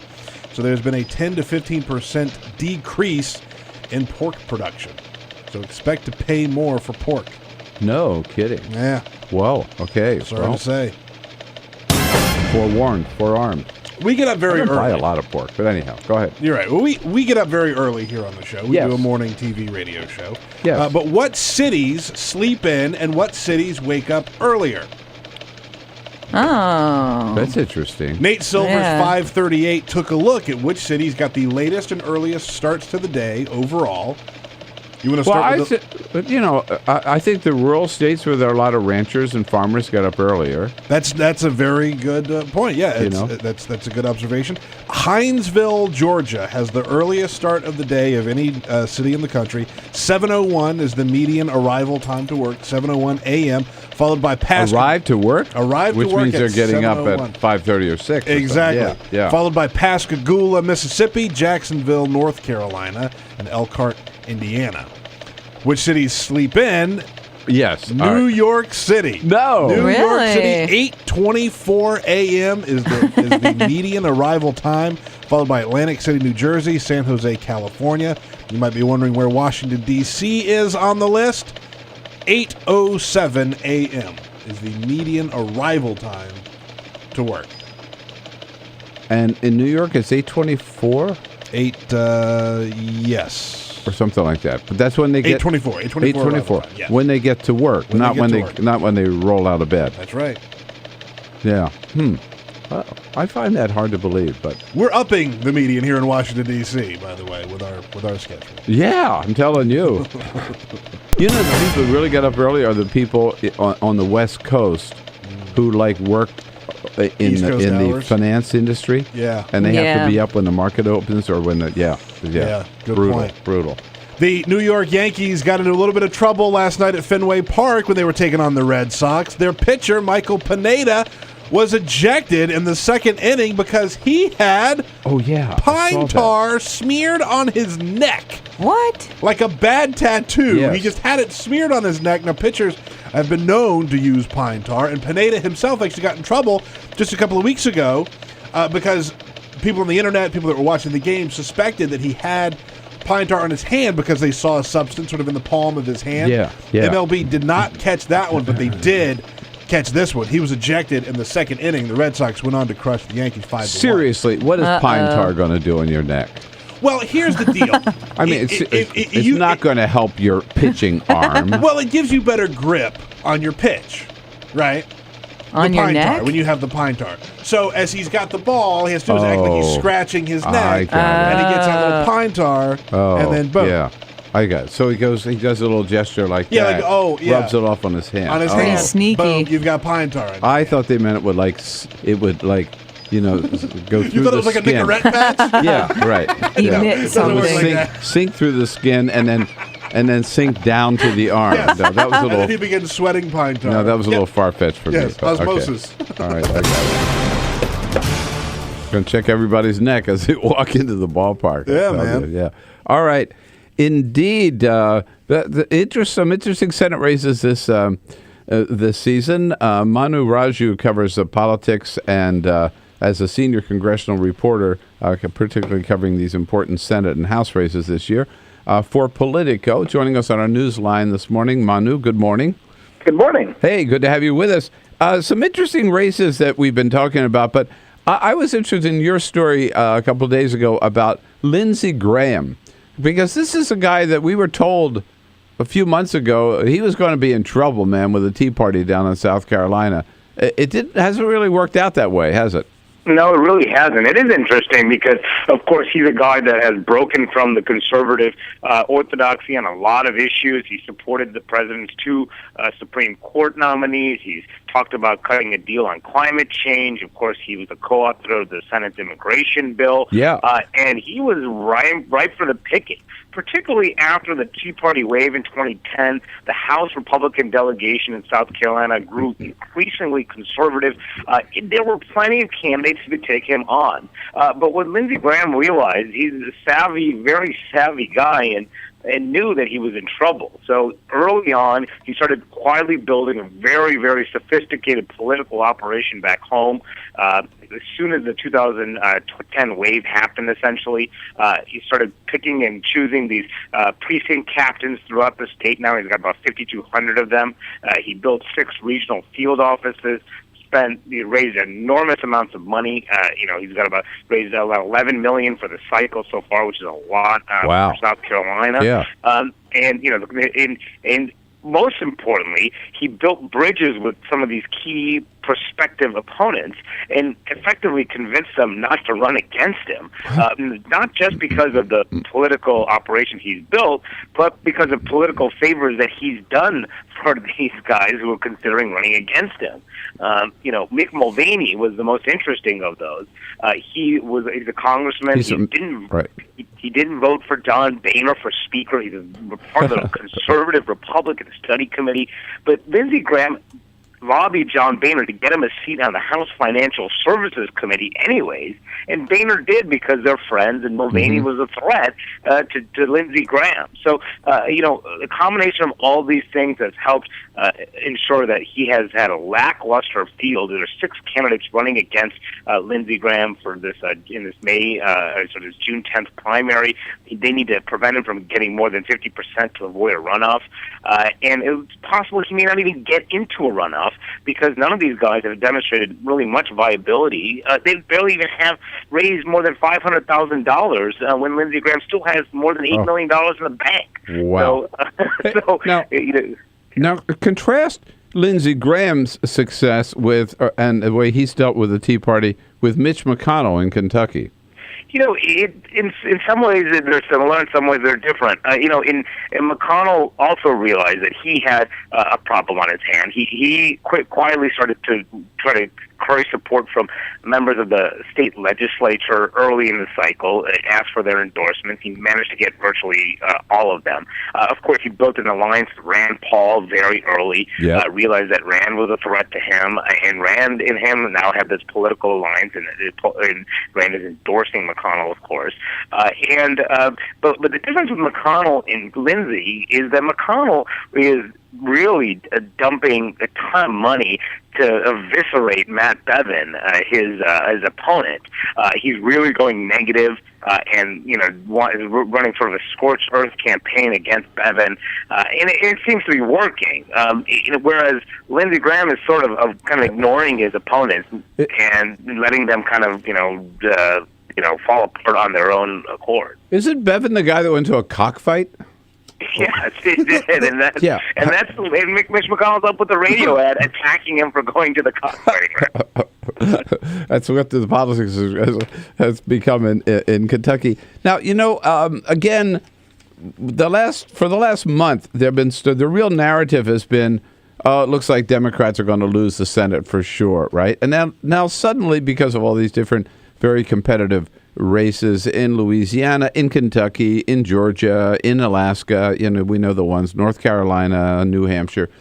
But now it looks like the narrative is changing, Manu, that because of some new polls showing that Mark Pryor is stronger in Arkansas than we might have thought, Michelle Nunn doing so well in Georgia, and now the stories I see saying, well, Democrats may hold on after all. What's your read? I think it's still very, very close. I mean, the polls will swing both one way or another. I'm not sure that that those polls yesterday from the Times, some of them seemed right, but some of them I wasn't sure about. I mean, I'm not sure if Mark Pryor really has a 10-point lead over Tom Cotton. That really seems to be an outlier in the polls. But I do think that's a very close race, and I think that Pryor can certainly win that. I was out there last year. I spent some time on the ground. Pryor's a very strong candidate. He understands what he needs to do to win. He's a different kind. This is not Blanche Lincoln in 2010. He's really prepared for a tough race there. And Mary Landrieu has the same thing with Pryor. Really has a long history in the state. Their names are very powerful. They have that brand built in. I think the hardest Democratic state is probably going to be North Carolina. I do think that Kay Hagan is probably the most vulnerable of all of those candidates. She does not have unlike Pryor and Landrieu and Mark Begich to some extent, does not have the same sort of name ID and family legacy that those folks have, that'll be interesting. She's of course getting bombarded by the Koch brothers by more than any other candidate right now. I think overall, I think the Republicans can certainly still take control of the Senate. I just think the polls will constantly shift, and in some ways, the general election really has not started yet. I mean, the ad wars in a lot of these states really have not really kicked into full gear. So we'll see shift, I think, come this summer in the polls even more, one way or the other. Okay. All right, Manu, it's fun to watch and very interesting to have your comment and your insights, having been on the ground in so many of these states and watching them every day. Manu Raju is with Politico, Politico.com. Thanks, Manu. Talk to you again soon. Much. Okay. And we will be back here on The Bill Press Show. This is The Bill Press Show.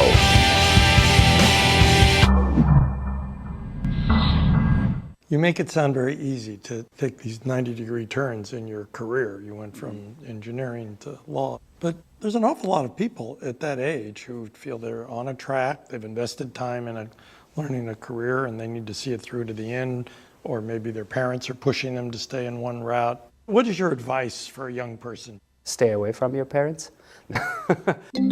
Our social entrepreneurs are people who have been on the front lines of social change. I've learned so much from talking with them.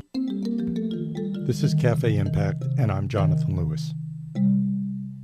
My mom is a pretty spectacular human being. We essentially came to the United States as refugees. And that is when I really got to understand who my mom was as a person. Being a refugee in a foreign country, you would think that it would affect you so much. It was like my mom, nothing changed for my mom. What was really at her core and her center was always being with her kids and getting to spend time with them and making sure that they were okay and making sure that they could still go out and play soccer. I knew that if my goal was to go to Liberia and to work on economic justice so that, kids could go to school and have access to a doctor if they have malaria, that if I bet on their moms, we win. I think I just come from a lineage of kick-ass women is all I can say. My grandmother came to this country from Mexico as a single mom with 5 children. And I, have an amazing mother who had 3 children, was going to school, working full-time. I mean, almost my story. But she did that and got her bachelor's degree at 40. And so I had a great role model. When I came home and told my mom I was pregnant, her response to me wasn't, your life is over. Her response to me is, well, I want a plan. You need to, let me know what you're gonna do about this because you're now responsible for somebody else. I was the first one in my family to go to college, and my parents were very proud of it. They both had to work. My mom in a factory and my dad in the supermarket, and I was their success story. However, on graduation day, they said, are you going to be a doctor? Are you going to be an engineer? You're going to be a businessman? What are you going to, a lawyer? He said, I'm going to join the Peace Corps. And they said, what? My parents were very much opposed to this, and it was very difficult. How much pressure did they put on you? Tremendous pressure. Up until we were leaving from O'Hare Airport for me to go to Peru, my mother questioning me, like, where is Peru? You've never been out of the country. What do you know? Do they have doctors? Do they speak English there? What are you going to eat? You like my cooking? I said, Mom, I'm going to be a pioneer. Why do you always have to be the pioneer? Let them do it. Let them come back, and then you go. I said, no, I want to be the first to go. I grew up in a pretty rough neighborhood, so there was a lot of gang activity. And one of my friends actually was murdered on a basketball court when a 15-year-old child shot him in the back of the head. And I was just hopeless. And my mom actually, she brought me to a place of empathy for the kids who were involved in actually murdering him. Because my mom sort of said, look, where do you think those kids are coming from? And then she said, so if you're angry about it, do something. Actually change the way this world works.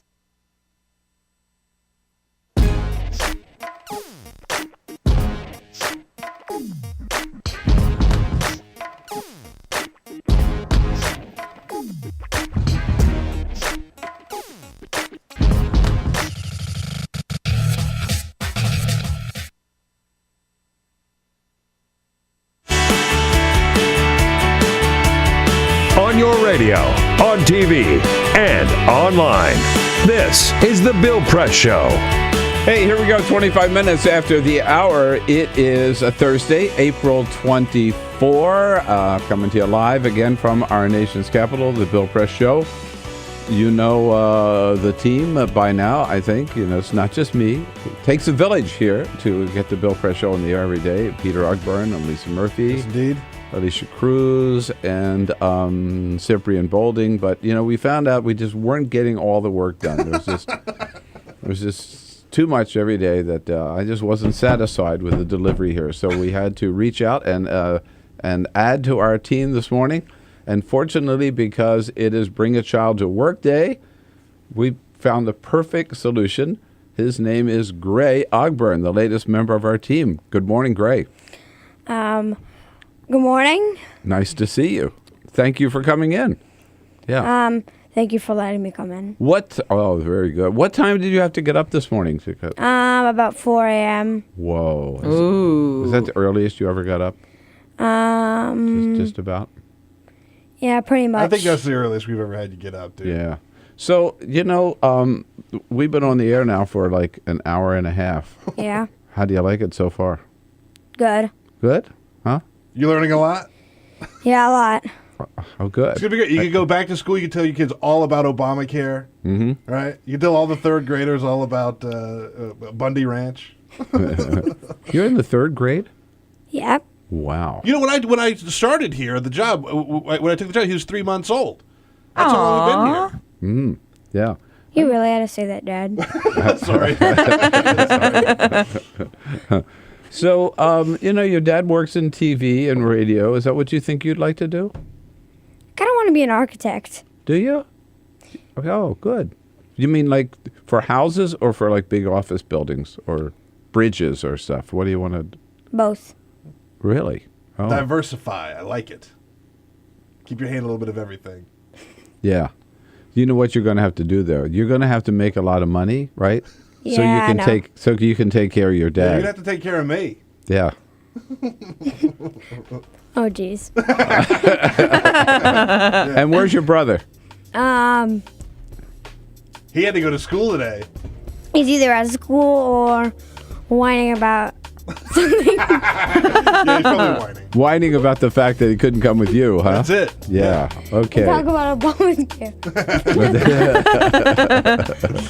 Well, it's good to have you as a member of the team, Gray Ogburn. Okay. Okay. Come back. Bye. Yeah. Come back again. We got another hour and a half to go. So This is the fasten your Bill seatbelt. Press Show.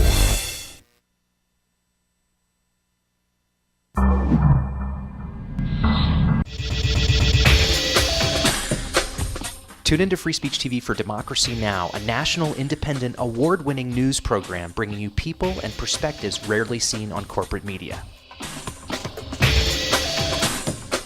I talk to undergraduates and graduate students who are desperate to go out and start something and build something and be the one to come up with that silver bullet solution.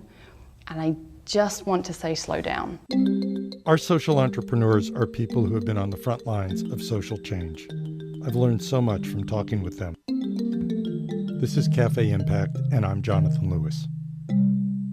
Most of the people you're talking to who want to come into the social change space, are they prepared? If you're early in your career, there's a couple of really important things to do. The first one is just to shut the hell up and don't talk for about 5 years and work really, really hard. The only way you're going to be given more difficult things to do is by solving the ones you're already given. And if you're somebody who's always complaining or wants to be promoted above where they really are, you can't learn enough to start to take on a greater pool of responsibilities. Advice you would give a person coming out of college is go work for other people, make your mistakes on their dime. That sounds like me, absolutely. It does sound like you. And you know who that came from is one of my board members, Eric Buttline. Eric had seen me start a few companies as a young kid. I mean, I started my first real company when I was 16. And Eric said, "Chid, do me a favor. I know you have this thing in your head that you think you're this great entrepreneur, but like go work for somebody for a little while and just learn how things are supposed to be done. And when you're done with that, let's have another conversation about, you know, your next venture." And I think another thing to remember, and this is something that I've really only learned in the past couple of years, is that although the problems are urgent and so important for us to address, I need to have more patience. I'm not going to solve those problems on my own. You're not going to solve those problems on your own. I'm an apprentice in all of this. You know, I'm an apprentice in life. I'm an apprentice in problem solving. I'm not going to change the world until I'm at least 65. That's my goal at this point.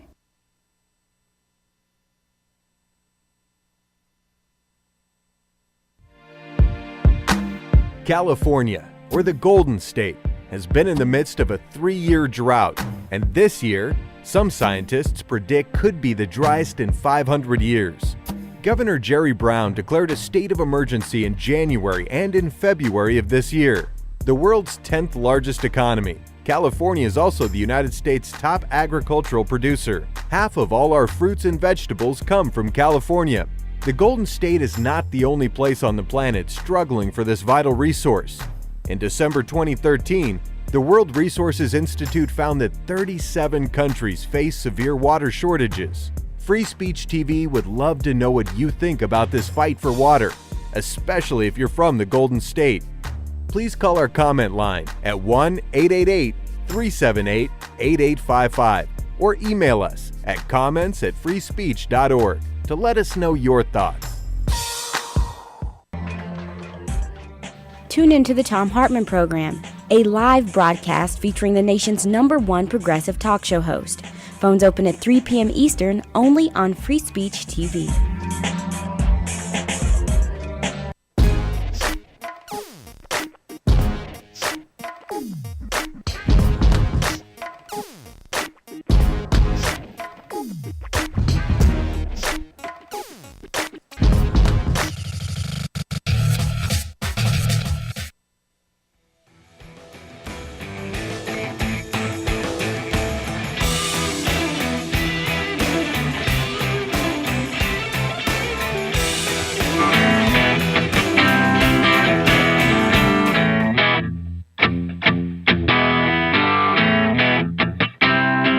Connect with The Bill Press Show on Twitter. Follow us at BP Show and tweet using the hashtag WatchingBP.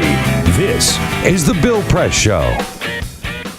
Thursday morning, April 24, 33 minutes after the hour, coming to you live from our nation's capital and our studio on Capitol Hill in Washington, D.C., where Congress, of course, left town again. They've been out for almost 2 weeks now. They left town again without doing anything about the minimum wage and without doing anything about extending unemployment insurance, which just means the gap between the haves and the have-nots in this country gets wider and wider and wider. Melissa Boteach, there it is, Boteach, right? Boteach, yes. Boteach is the director of poverty for the Center for American Progress, back in studio with us again this morning. Melissa, nice to see you. Thank you for having me. So these numbers are really, really stunning that we've seen lately. The New York Times, a couple of days ago, the latest evidence we've seen of this inequality gap, right? Pointing out that what used to be true, that the wealthiest country in the world, namely the United States, everybody here was doing better than anybody anywhere else in the world. Not true anymore. Right, exactly. The study was very interesting in that it showed that the per capita income in the United States, when you just look at the average number, still among the highest. But when you actually disaggregate and look where it's being distributed, the rich are still much wealthier than their counterparts across the world, but the middle class, working class, and poor are worse off than their counterparts in Europe and Canada. Right. So we still are the wealthiest large country on the planet, right?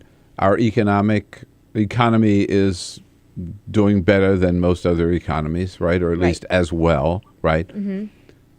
The top wealthiest Americans are doing better than their counterparts. Oh, much better. Much better than anywhere else on the globe, right? And yet the middle class, which used to also be doing better than the middle class in France or England or the Netherlands, not true anymore. Yeah, our middle class is no longer the top dog among developed countries around the world. And the poor, even worse. Even worse. Even worse, yeah. A family earning about the 20th percentile is doing much worse than their counterparts in other countries across the world.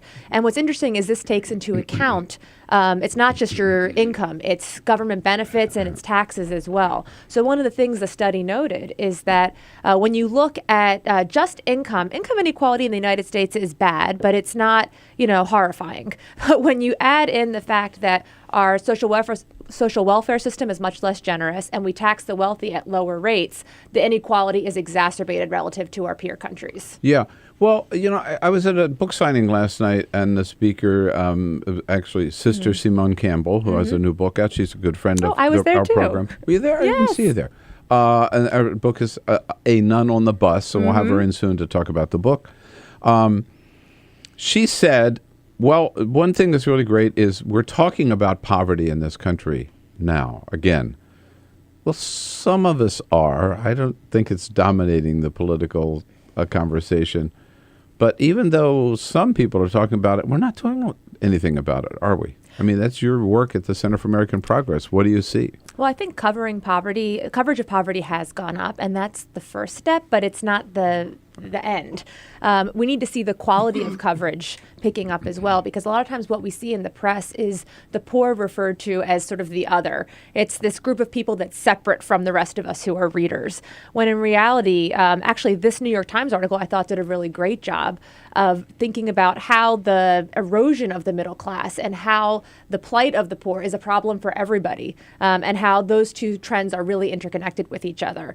And so that's, I think, one problem that we have is the quality of the poverty coverage, is that we're often seeing the poor painted as other. Yeah. No, I mean, I must admit, I knew there was a problem, but the idea to me that poor people in this country are worse off than poor people in the Netherlands or Norway, Sweden. They mentioned, France, the UK. I mean, to me, that's, God, can we take care of our poor better than that? I found that really shocking.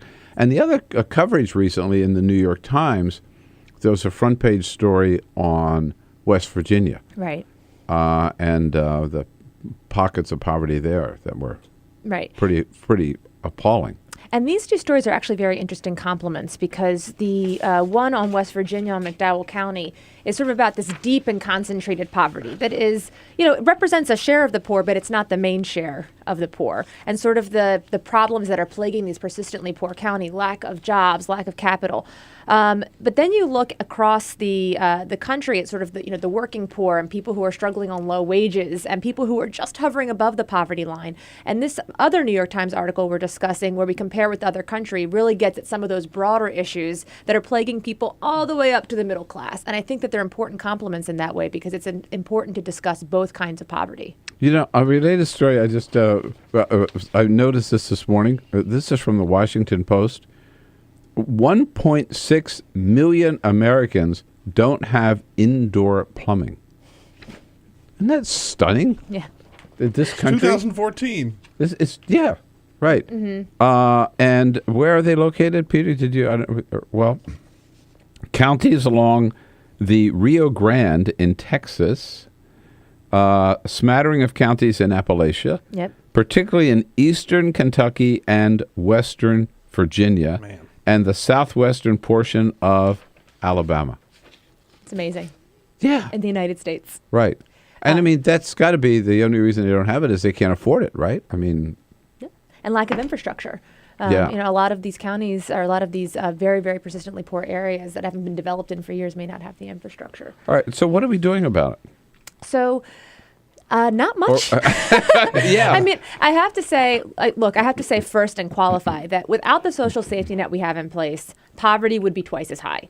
So I think it's important that, a lot of times when That's very important. When we're talking about, this year is the 50th anniversary of the war on poverty, and you see a lot of conservatives sort of slamming the set of social programs that we put in place, saying, oh, the war on poverty failed. Yes. And I think it's Paul Ryan. Right. I mean, I wasn't going to name names, but so it's very important, I think, to at least acknowledge what we have in place and the important role that that's playing, because poverty would be about twice as high without the set of programs that we do have in place. Right. That being said, by the way, I just want to point out, and Social Security is high on that list of programs, right? Absolutely. Yeah. The senior poverty rate would be nearly 5 times as high without Social Security. Well, people don't realize that. Yeah. They think of it as just some giveaway program, right? And this is something people have paid into their entire life. Of course. Social insurance. It helps workers with disabilities. People don't often realize people who are injured on the job. So anyway, this is something that's very important to sort of put a pin in and acknowledge, because even what we have already is under attack. Mm-hmm. But we can't just sort of rest on our laurels when we have about 46 million people in this country living in poverty. And so it's really, it's not the war on poverty that's failed, it's the economy that's failed. We have seen wages, per this New York Times article, wages stagnate. We've seen the middle class shrink and the share of poor rise, even as the share of income continues going straight up to the top to the wealthy. And so we really need to begin to tackle the issue of low wage work in this country and of good job creation. In addition to having a robust social safety net, we need to make sure that that's shored up and strong. Is there any particular legislation that the Center for American Progress is supporting or has in front of the Congress right now? I guess the minimum wage. Minimum wage and the continuation of unemployment insurance would be two very important ones. There's also been legislation introduced to expand the earned income tax credit, which is a wage subsidy for low wage workers, a tax credit for childless adults. Because right now they are the only group of people that we tax deeper into poverty, people without custodial children. So this bill would actually give them a greater tax credit and extend the age in which people are able to obtain it, because the earned income tax credit is one of our most effective anti-poverty tools, and it's an important complement to the minimum wage. Right. Melissa Boteach here from the Center for American Progress. This problem we keep hearing about it, and I don't understand the unwillingness of Congress, particularly Republicans in the House of Representatives, to act on it. At least we've got one bill, the unemployment insurance bill, passed out of the Senate to the House, but John Boehner just doesn't want to bring it up for a vote. This problem, but income inequality, as you see it, where you live, here in whatever part of the United States, let us know your thoughts at 866-55-PRESS. We'll be right back. Thursday edition of the Bill Press Show. This is the Bill Press Show.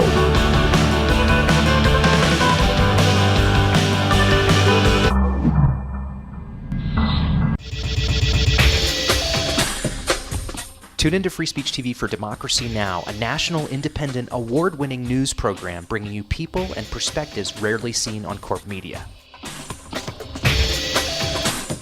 I'm the retired bishop with the Episcopal Church as the bishop for all chaplains in federal service. I read that there was a group of people that represented a sense of injustice that I had. We'd lost Zuccotti. I mean, there was a kind of a hope that maybe Trinity Church would be gracious and give refuge. We picked this day where we would gather and demonstrate that Trinity was closing its ears to what was happening. We marched around the block, and I realized that, my goodness, they're carrying a ladder. And I thought, well, this is the moment.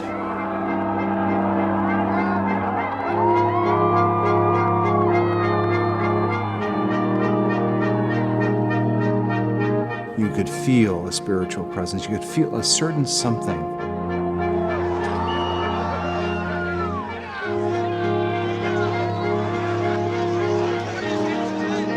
And then the cops came in. It got brutal. I'm with you right here. Robin, I'm here.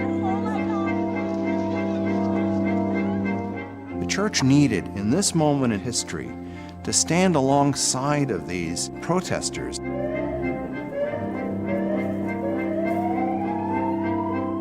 truth of Christ is found in the pews, is found in the institutional church, but it is also found in the streets. It's found in the honesty and the integrity, the insistence of people that you find in Occupy Wall Street.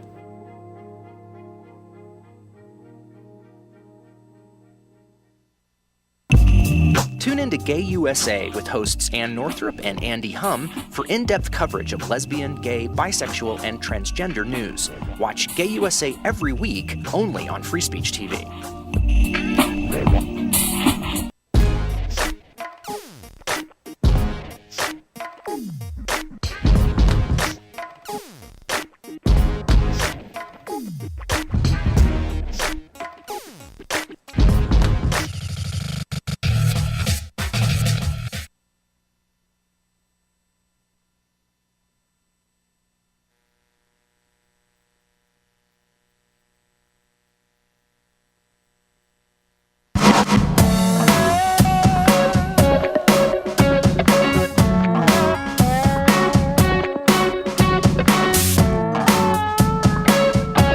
on your radio, on TV, and online. This is The Bill Press Show. Bob Cusack from The Hill, managing editor and movie star, here as a friend of Bill for the next hour. We'll be joined by Jenn Bendery from the Huffington Post as well. Right now, we're talking poverty, middle class, and the fact that the middle class and the poor doing more poorly here in the United States and other developed nations. Melissa Boteach is the director of poverty, the poverty program at the Great Center for American Progress, AmericanProgress.org. In studio with us, Melissa. You know, the AFL-CIO on their website now has the numbers up for, and we talked about these a little bit last week, comparing average worker with the highest paid CEOs. Larry Ellison from Oracle is the top with $78 million a year. The average worker, meanwhile, in this country is making $16.94 an hour, or $35,000 a year. And the overall, the ratio of CEO pay to the average worker pay, 331 to 1. You know, it wasn't so long ago, it was like maybe 50 to 1 or 101. It just keeps getting bigger and bigger and bigger. Right. Well, at the top, the salaries continue to go up, and we've allowed our minimum wage to erode. I mean, it's 30% less than it was back in the 1960s because we haven't continued to raise and index it. Yeah, you know, I heard this. I wish I heard this number somewhere not so long ago that, like, if we had indexed the minimum wage 20 years ago or whatever, and just let it do its thing, I mean, the minimum wage today would be, I mean, we're not talking $9 an hour. We're talking maybe $15 or $20 an hour, right? Do you know that number? Well, it would be 10 or 11 if you indexed it to inflation. Yeah. But if you index it to the amount that workers are producing, it would be, you know, between $15 and $20 an hour, because we've gotten more productive as workers over the years. And the question is, where have the gains from that productivity gone? And they've gone to the top. It hasn't really trickled down to the average worker who is producing the goods and services that are making the country run. Yeah. So if we had indexed it to sort of a productivity index, wages would be around what the median wage is. The minimum wage would be around what the median wage is. The other point that the AFL-CIO makes on its website, and they do this for various workers. So if you take the head of Walmart, Michael Duke, and by the way, he's nowhere near the top, but he makes about $12 million a year, which, by the way, I could live on. Yeah, I mean, it's a stretch. I know. I'd have to maybe give up. Sacrifices would have to be made. I'd have to give up that extra house and that third yacht. And the private jet. Right, the plane. Yeah. The plane. Right, yeah, the plane. Yeah. But somehow, I could make it maybe on half that. But so Michael Duke, it would take a minimum wage worker 1,372 hours. He'd have to work 1,372 hours to make as much as Michael Duke makes in 1 hour. Now, you can't tell me he is worth that. You can't tell me he's producing so much for Walmart in any given hour that he deserves that much money. I'm sorry. Well, and it's also, I mean, it's the wages, but it's also how hard people are working 2, 3 jobs, night shift, et cetera. Yes, good point. Without the necessary supports in place in terms of balancing caregiving and working responsibilities, be able to be there for their families. Yeah. I mean, people are stretched thin. The middle class is about income, but it's also about time. It's about time with your family. It's about being able to provide and parent at the same time. And increasingly, that's becoming difficult for people. Yeah, I mean, that job is as cushy. I mean, his job, I'm sure, is as cushy as he can get. He's got a car. He's got a driver. He's got a jet. He's got multiple homes. You know, he's got people taking care of them for him. You know, he doesn't have to worry about one damn thing. And at the end of he comes in, I'm sure. He's not getting in at 5 o'clock in the morning, right? Well, I don't know. Maybe he is, but like that's a choice he's making, as opposed to people who are working class and middle class and who are just trying to make sure they can make this month's mortgage, as opposed to a choice. Yeah, I'm sure he's coming in at a reasonable hour, very hard, and I'm sure he's getting off at a very reasonable hour.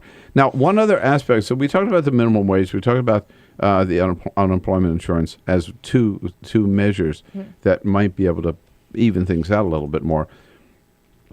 A third way, which has gotten a lot of attention lately, that Republicans not only shot down attempts to raise the minimum wage, not only shot down attempts to extend unemployment insurance, but they also shot down the Paycheck Fairness Right. Act, right?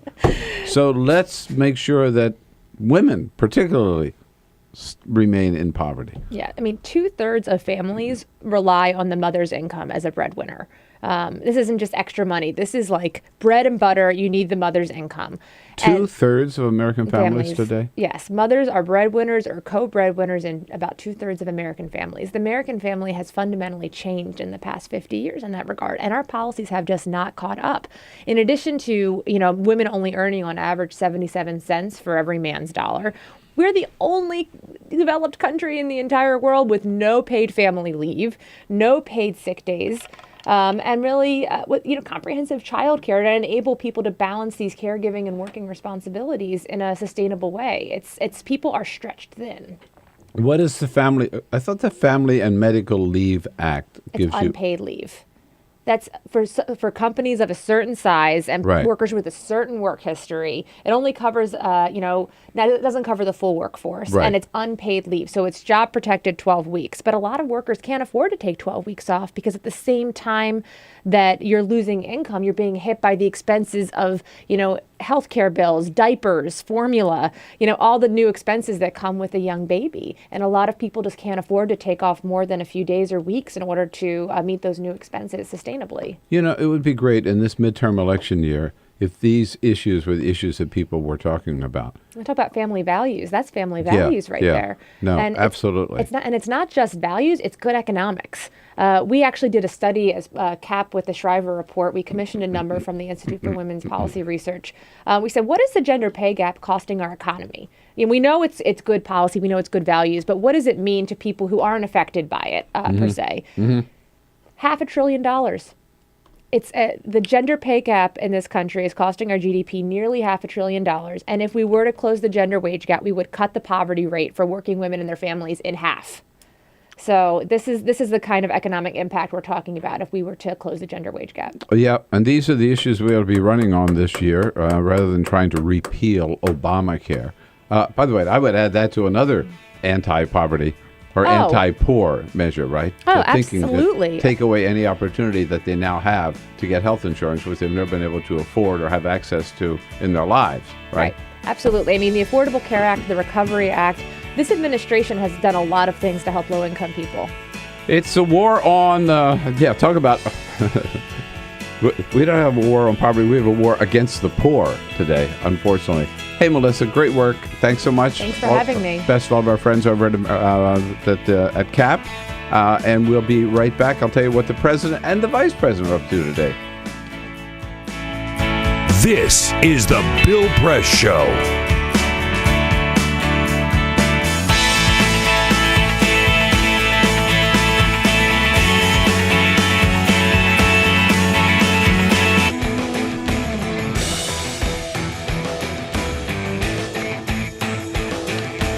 Okay, almost done here with the first 2 hours of this program this morning.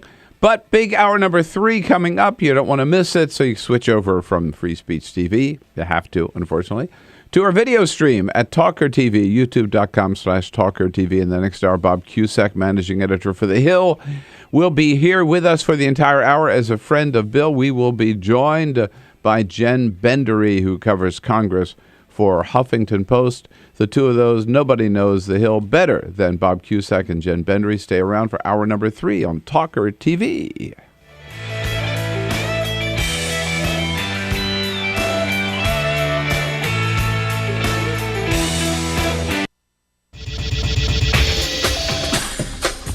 Tune into Free Speech TV for Democracy Now!, a national, independent, award-winning news program bringing you people and perspectives rarely seen on corporate media.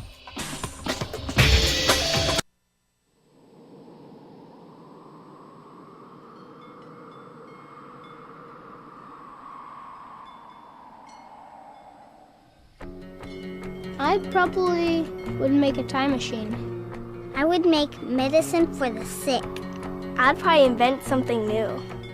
我会赢到5个总冠军戒指。 If I could have an extra 5 years to live. You said 5, right? 5 years.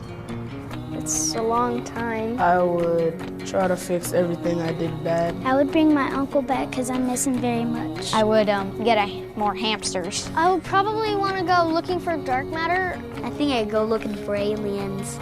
If I could live an extra 5 years... I was thinking about making like a helicopter, like a wooden helicopter, but I don't have any wood. I want to go check out the moon sometime. I'd probably teach my sister not to hate tuna. I would try and invent a machine that lets you run at light speed. If I had 5 more extra years to live, I would be the boss of all the chipmunks. Eu cantaria na frente de 1 milhão de pessoas. I don't really know. I think I'd do anything.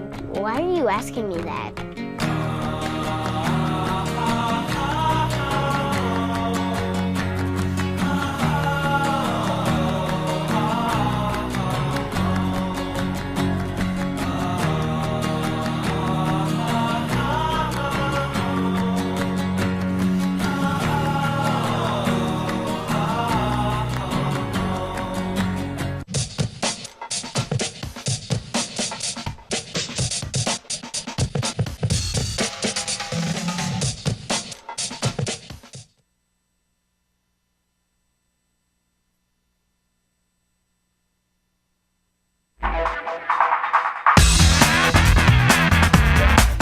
This is the Bill Press Show. President Obama wrapping up his visit to Japan today and then jetting off to South Korea. After he's going to skip North Korea, by the way. You don't say. No. Yeah, he was going to go over and watch some basketball with Kim Jong-un, but they decided that wasn't such a good idea. Big state dinner at the Imperial Palace in Tokyo last night.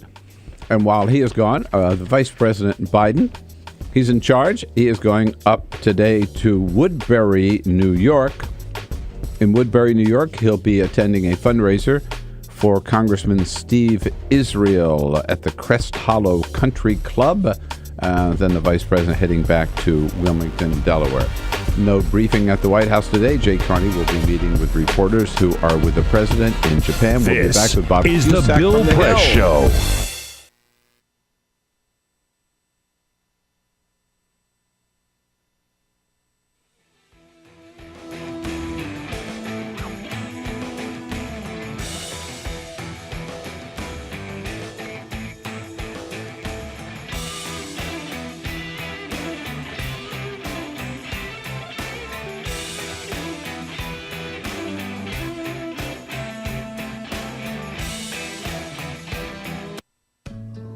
You wouldn't let money just blow out of your house. So when your AC or heater is on, make sure the doors, windows, and fireplace flue are shut tight. If you're headed out, turn down the AC or lower the heat by 10 degrees. And always keep your water heater set at 120. A little bit of common sense goes a long way. Get more great tips at energysaver.gov. So, I'm kind of new here, but I've noticed a trend. My human does this funny thing where she goes around and gets all my toys, and then she hides them in that basket by the door. You know, but it's always the same basket, and it's always in the same place. And then she acts so surprised when I find them, but, you know, she's putting them in the same basket. Again. It's like, hello, that's where you put it last time.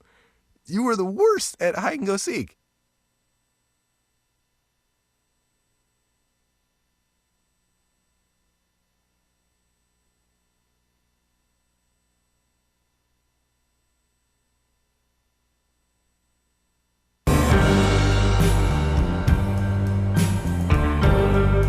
I'm a Pistons fan. Their slogan was, "We come to work." That's what Detroit about. That's why they used it. It's a team thing. They won 2 championships, a team. There was no star. No mayor can come in here and be a star. It's a team thing. No governors can come in here and think you can do it by yourself. It's a team thing. You got communities. They got ideas too. The only thing wrong with Detroit, people have lost hope here. Residents, city workers, so much corruption. They lose hope. But I grew up here. I love this city. I think it can come back.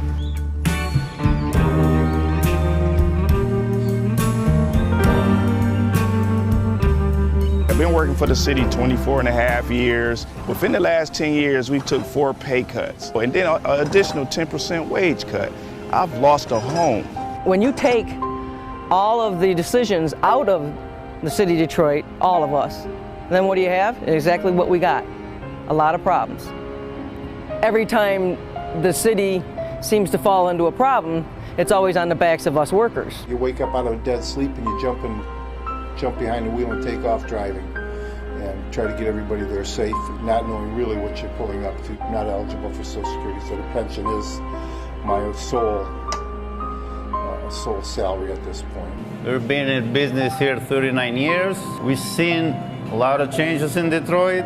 The area was a lot of industry, a lot of city workers. It's getting very tough for the city workers. It's getting tough for us as a business people. Response times are increasing because of the closing of companies, which takes your insurance rate through the roof. So all the things that affect us affect the citizens. I worked for the city in different capacities for 29 years. I feel like an old jacket. They use me up and they throw me away. In my condition, nobody's gonna hire me. I'm 68 years old. Half the times, I can't get my blood pressure medicine. It's either feeding myself blood pressure or paying bills. $754. By the time they take all the deductions for I have my car insurance, my house insurance, and my health insurance taken out. So the time they take all that, I'll get about $300 after they take all that out. I don't understand it. I can't see how the governor's allowing this to happen and what they're doing and they want to blame it all on the seniors. Not only the seniors, but the city workers. And we worked hard. I know I worked hard. I've been in Detroit since 1946. I was 14 years old when I came in. I don't live large at all. I wish I could. I don't know when the last time I've been shopping. I only get $1,100, and I'm 81 years old. And I need every penny that I can get and that I do get. And I'm very, very upset about the idea of them taking away my pensions that I worked 30 years for. I think it's terrible that they talk about Detroit like they do, because Detroit has been very good to me. I have a lot of city workers coming in with their uniforms on, Detroit Water Department, Police Department, Fire Department. I get a lot of people, the Border Patrol come in. So if I lose that customer base, I'm going to be in a position where I might have to close down. If they take away their pensions, if they start cutting jobs, it's going to cut into a large percentage of not only our business, but other businesses that are in the city of Detroit. We're here, we've been here for 26 years, we're still trying to do business in the city. Detroiters are survivors. They tough, they adapt, but only can do so much when your politicians ahead of you and we're not on the same team. We're not gonna let Detroit be erased, bulldozed to where. We're gonna fight to the bitter end. Detroit gonna survive.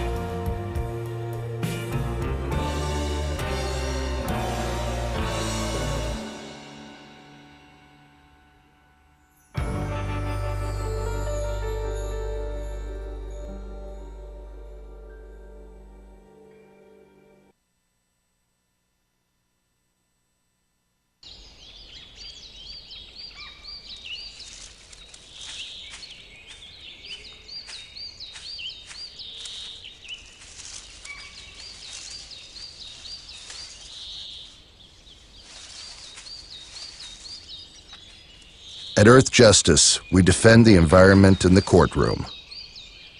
Join our fight. When you take a seat, you take a stand. Earth Justice, because the Earth needs a good lawyer. You wouldn't let money just blow out of your house. So when your AC or heater is on, make sure the doors, windows, and fireplace flue are shut tight. If you're headed out, turn down the AC. Or lower the heat by 10 degrees.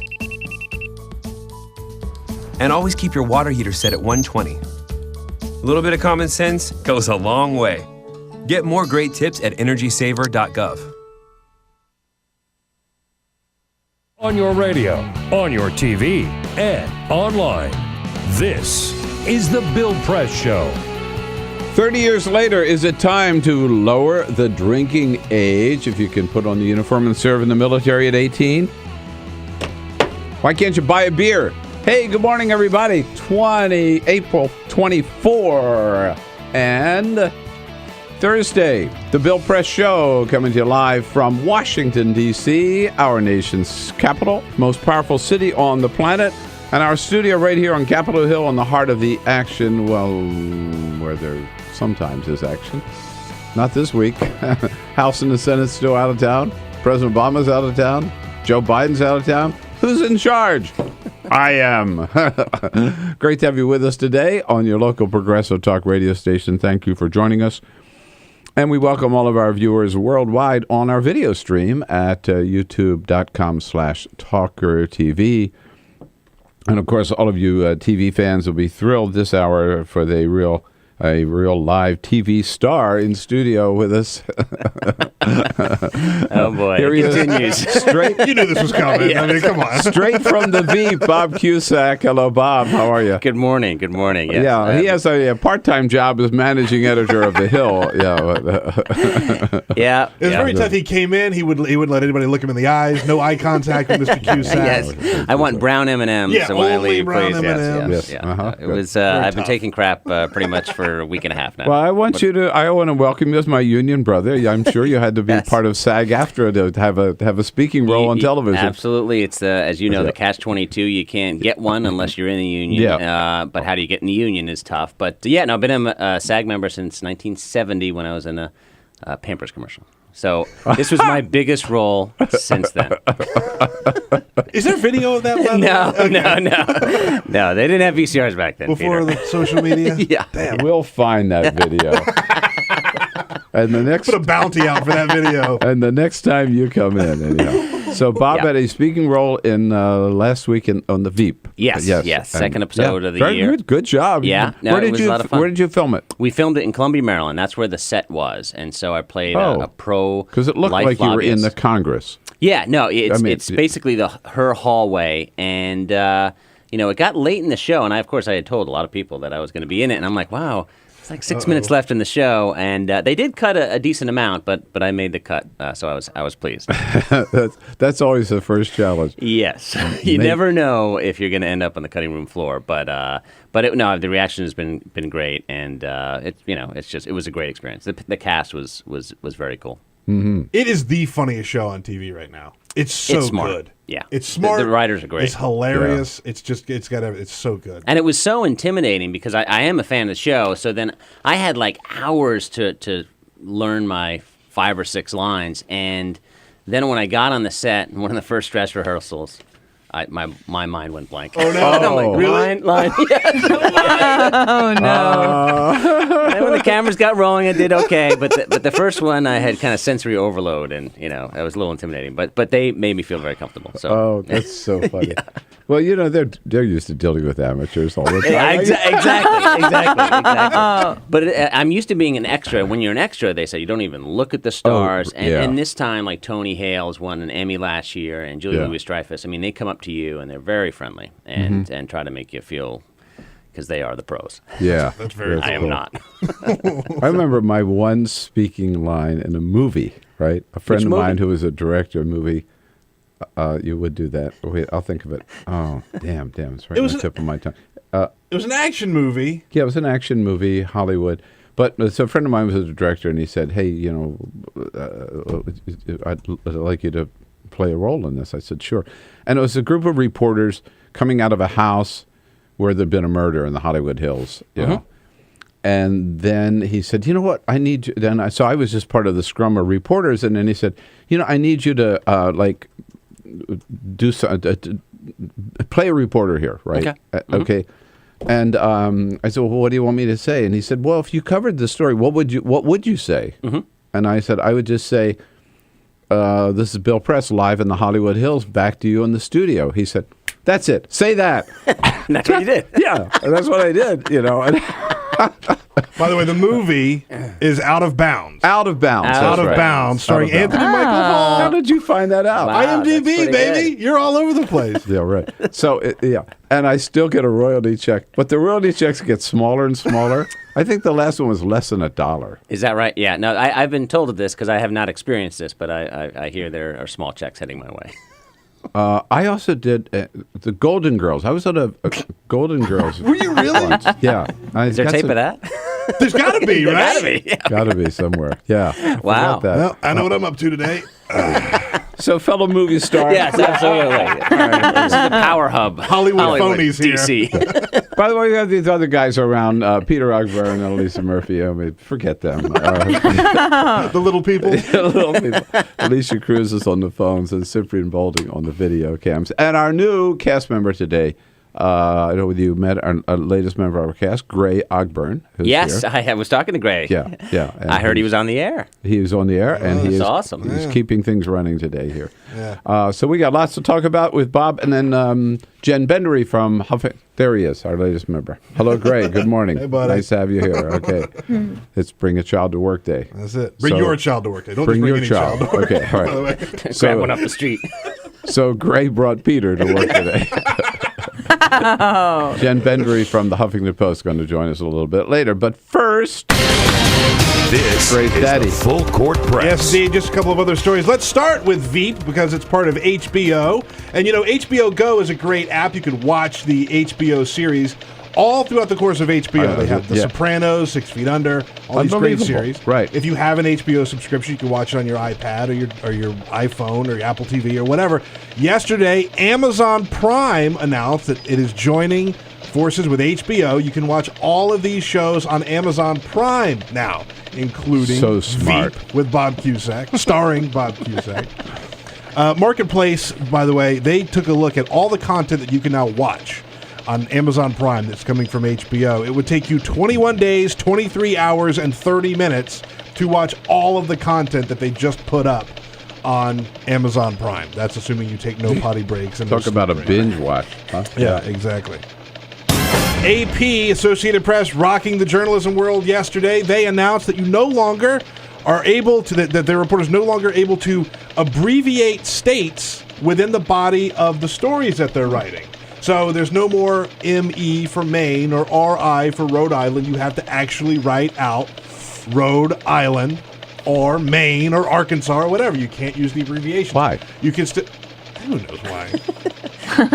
Why do you change that? managing Yeah, I know, it. Why? and we go by AP style, so sometimes we make exceptions to it, but I don't. I think part of it is because people have a hard time understanding what the abbreviations actually mean.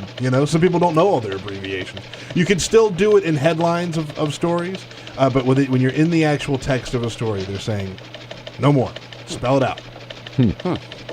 I don't follow them. Like if California, I always put CALIF if I abbreviate it rather than CA. Yeah. Delaware, DELA rather than DE. But that's just the way I grew up learning. Learned it. So. But I think you're right. I think a lot of people get confused between Nevada and Nebraska. Sure. So. Yeah. Which one is which? Don't ask me. Too early. The latest artery clogging craze comes from Chicago. Thrillist.com reports on the Wonut. It's not a cronut. Oh, yeah. It's not a donut. It's not a waffle. It is a Wonut. What they're doing is they're making waffle batter that they're then putting in a waffle iron and then deep frying them and covering with all sorts of delicious goodness, glazes and chocolate and things like that.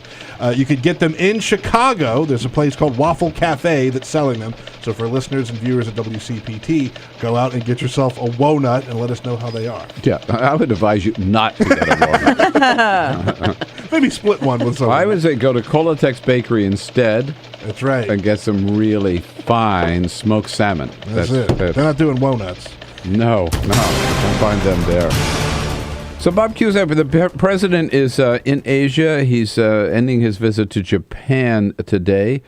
And he had a little news conference, covered a lot of issues. But first of all, on the trip itself, What's it all about? What's the purpose here overall? Well, I mean, it's about, the administration years ago was talking about this pivot to China, and it's been difficult for them. To Asia, yeah, exactly. With and of course, downplaying the China element of it. But of course, it is about China and this dispute over the islands in the South China Sea. We also have North Korea. And I think the administration is trying to put a spotlight on it, but of course Ukraine and Russia recently grabbing all the news. So this is a challenge, and in his press conference, the whole red line with Syria came up, and because they were asking, well, if there is a dispute between Japan and China, does the U.S. have Japan's back, and is that a red line? And basically, the president was saying, well, listen, this is not just my policy; it's the policies of administrations going back decades. So these are tough issues for the president, no doubt about it, because he's got to be delicate with China. It's an interesting dance, it seems to me, to go to Asia, go to Japan, go to South Korea, talk about China. In fact, the president did even yesterday before today's news conference. At least if we have that. He was got a question about China. Here's how, again, as you say, delicate dance. Right. They are a critical country, not just to the region, but to the world. Obviously, with a huge population, a growing economy, we want to continue to encourage the peaceful rise of China. The peaceful rise of China. But so he goes to Japan, he goes to South Korea. He's talking about China, but he doesn't go to China. And it seemed to me it's sort of like a message like, we're a Pacific power, too. We don't really need you, right? Yeah. We want to work with you, but we don't need to come, kind of make nice. Obviously, our economy and their economy are very intertwined. And, a lot of people think, well, because China has a lot of our debt, they want to see us tank. But if we tank, then they tank as well. So, But it is, we want their help on North Korea, but at the same time, we're dealing with cybersecurity issues with China. We know that China is involved in these cybersecurity attacks on us. So it's very strange, and he can't be too tough on China, but he's got to be somewhat tough on them.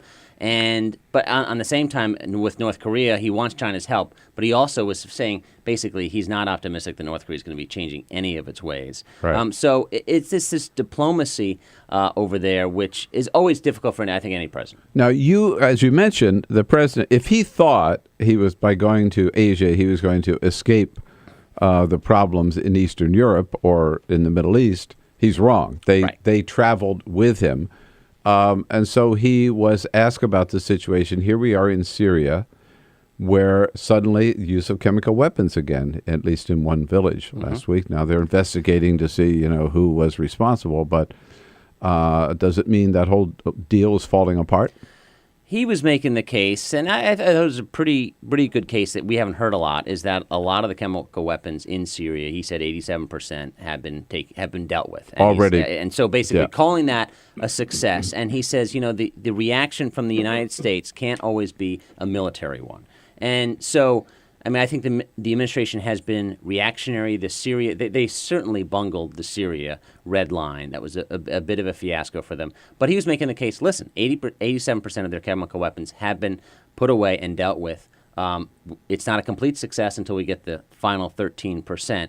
But making the case that, listen, we can't, let's face it, the United States is war weary. We can't just go everywhere. And so I think that was a good case, but at the same time, it's a tough one because Assad is still in power. Right. Now, what happened in Syria and the fact that we were able to make a deal, such as it was with Syria on chemical weapons, was only through the intervention of Russia.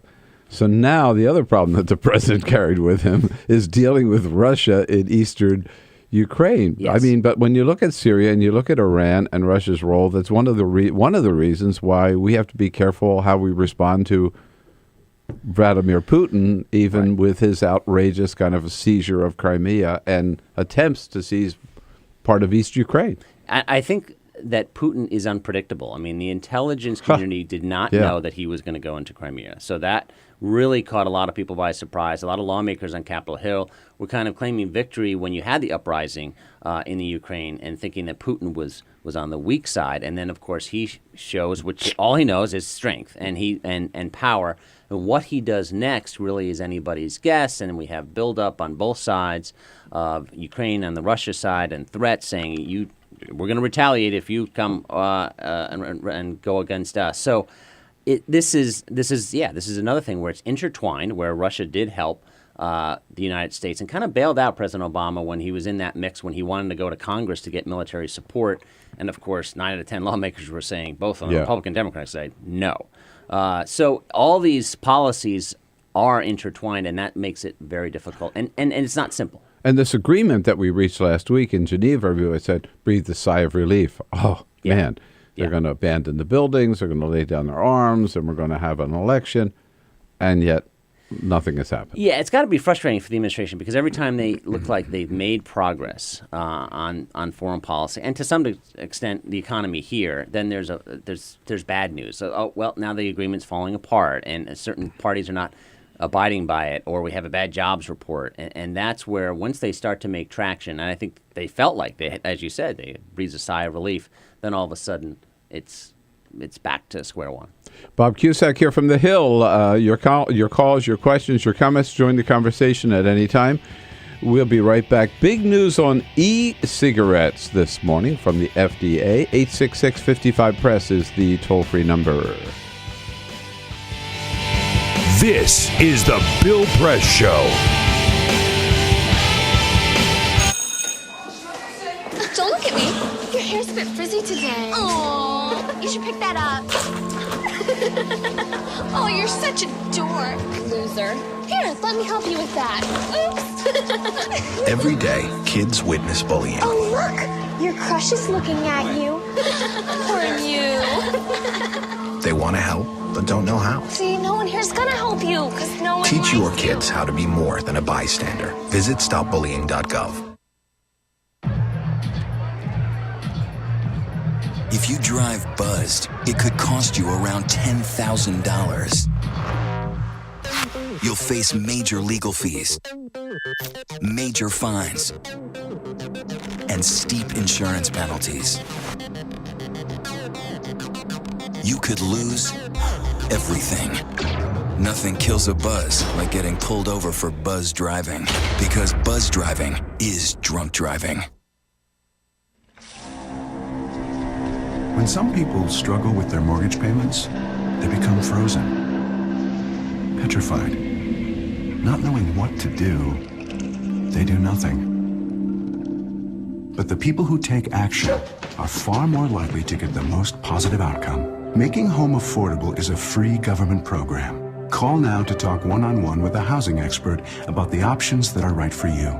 Real help, real answers, right now. Here at the GED Pep Talk Center, we have pep talkers standing by to get you motivated for your GED diploma. Text the name Terry to 69222 for a sympathetic pep talk. You show people what you really are. Or for a gentle pep talk, text the name Deborah. You know you're going to make people very proud of you. And if that's not enough, text the name Danny for an extreme pep talk. Prove everyone wrong. Show them you're the boss. Get your GED pep talk and find free GED classes. Text the name of the person you want a pep talk from to 69222.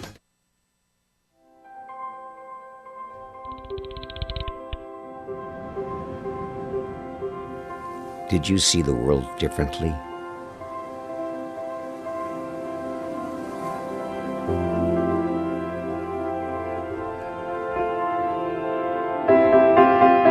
Did you celebrate the victory?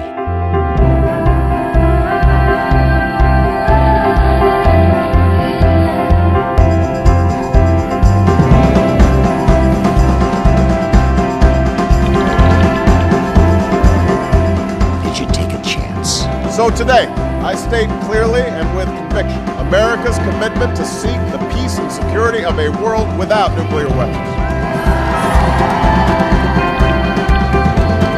Did you stand up against our greatest threat?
Press Show.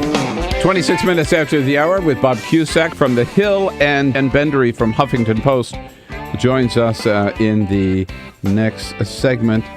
President Obama now at the state dinner at the Imperial Palace in Tokyo. More sushi? No more sushi, but we have the menu here of what they're having. Oh, yes. They're starting with a royal consomme, and then they're moving on to a red sea bream steamed with champagne, then a roasted leg of lamb, then a seasonal salad. They're having their salad last. That's very French of them. Mm-hmm. And then ice cream in the image of Mount Fuji for dessert. Whoa. Along with wine nice. and spirits, some dry sherry, after dinner drinks, and some Hennessy, Cointreau, and peppermint liqueur. Oh, my God. Yeah. Not bad. Yeah, that's pretty good. They'll pour Obama back in the limo and back to the hotel. E-cigarettes, real quickly. The FDA saying, well, we're going to jump in and regulate these. You have to be 18 to buy them. Right. And probably they're going to make a difference about where you can smoke them and where you can't, Bob. What do you hear? Yeah, I mean, it's something now. I mean, you see people smoking them inside now. I know. And I think they've been getting some pressure from Capitol Hill, especially Democrats, who want them, and actually Julie Louis-Dreyfus got in a lot of trouble because she was smoking one of these e-cigarettes at the Oscars or one of those things. Golden Globes. Golden Globes, okay. Yeah. And, you know, I mean, these are relatively new phenomena. You have one argument is saying, well, listen, this helps you get off cigarettes. But on the other, does it help you get into cigarettes? And do you ever try one? I've tried one, and I'm not a fan. I'm not a smoker, but one of these guys he just had one. They're flavored. I mean, you can get blueberry and mint and all this kind of stuff. And so I went in thinking it would be kind of tasty. I'm not a fan. Not a fan. And I can see why you've got to look at the public health aspect of this because, I mean, it's vapor. It's not exactly good for you. I had my blueberry Chobani yogurt this morning. I don't think I want a blueberry e-cig in the morning. Jenn Is the Bill Press Show. This is my computer. This is your computer. Let's go on the internet. Let's go. Click it. Yes. Okay. I cursor in between the R and the E. Pressing dot, I want you to just push the period. She's gonna love me all over again. That's it. Jamaica, here you go. Here we go. Good job. Thank you. Thank you. And I did it by myself. Feel smarter. So, I'm kind of new here, but I've noticed a trend. My human does this funny thing where she goes around and gets all my toys, and then she hides them in that basket by the door. You know, but it's always the same basket, and it's always in the same place. And then she acts so surprised when I find them, but, you know, she's putting them in the same basket. Again. It's like, hello, that's where you put it last time. You were the worst at hide and go seek.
So, same time next week? Well, of course. Put away a few bucks, feel like $1 million. For free tips to help you save, go to Feed the Pig.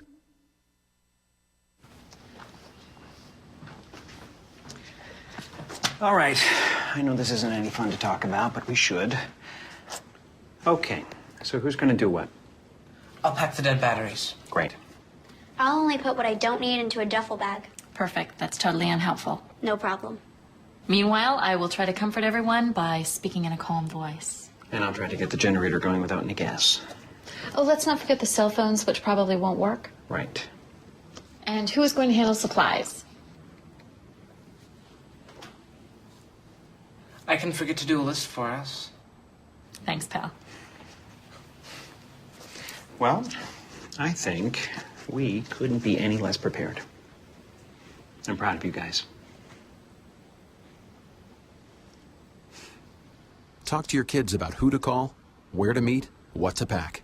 Visit ready.gov/kids for tips and information. Hey, thanks for stopping by. You know, I followed your character since the first episode. I'm a big fan, big fan. Thank you. And listen, your storyline, it makes for incredible TV drama. Thing is, your drug use is very adult content. Too adult for the kids. So I'm gonna have to block you. Oh, man. Yeah. Well, have a good one. You're a nice lady.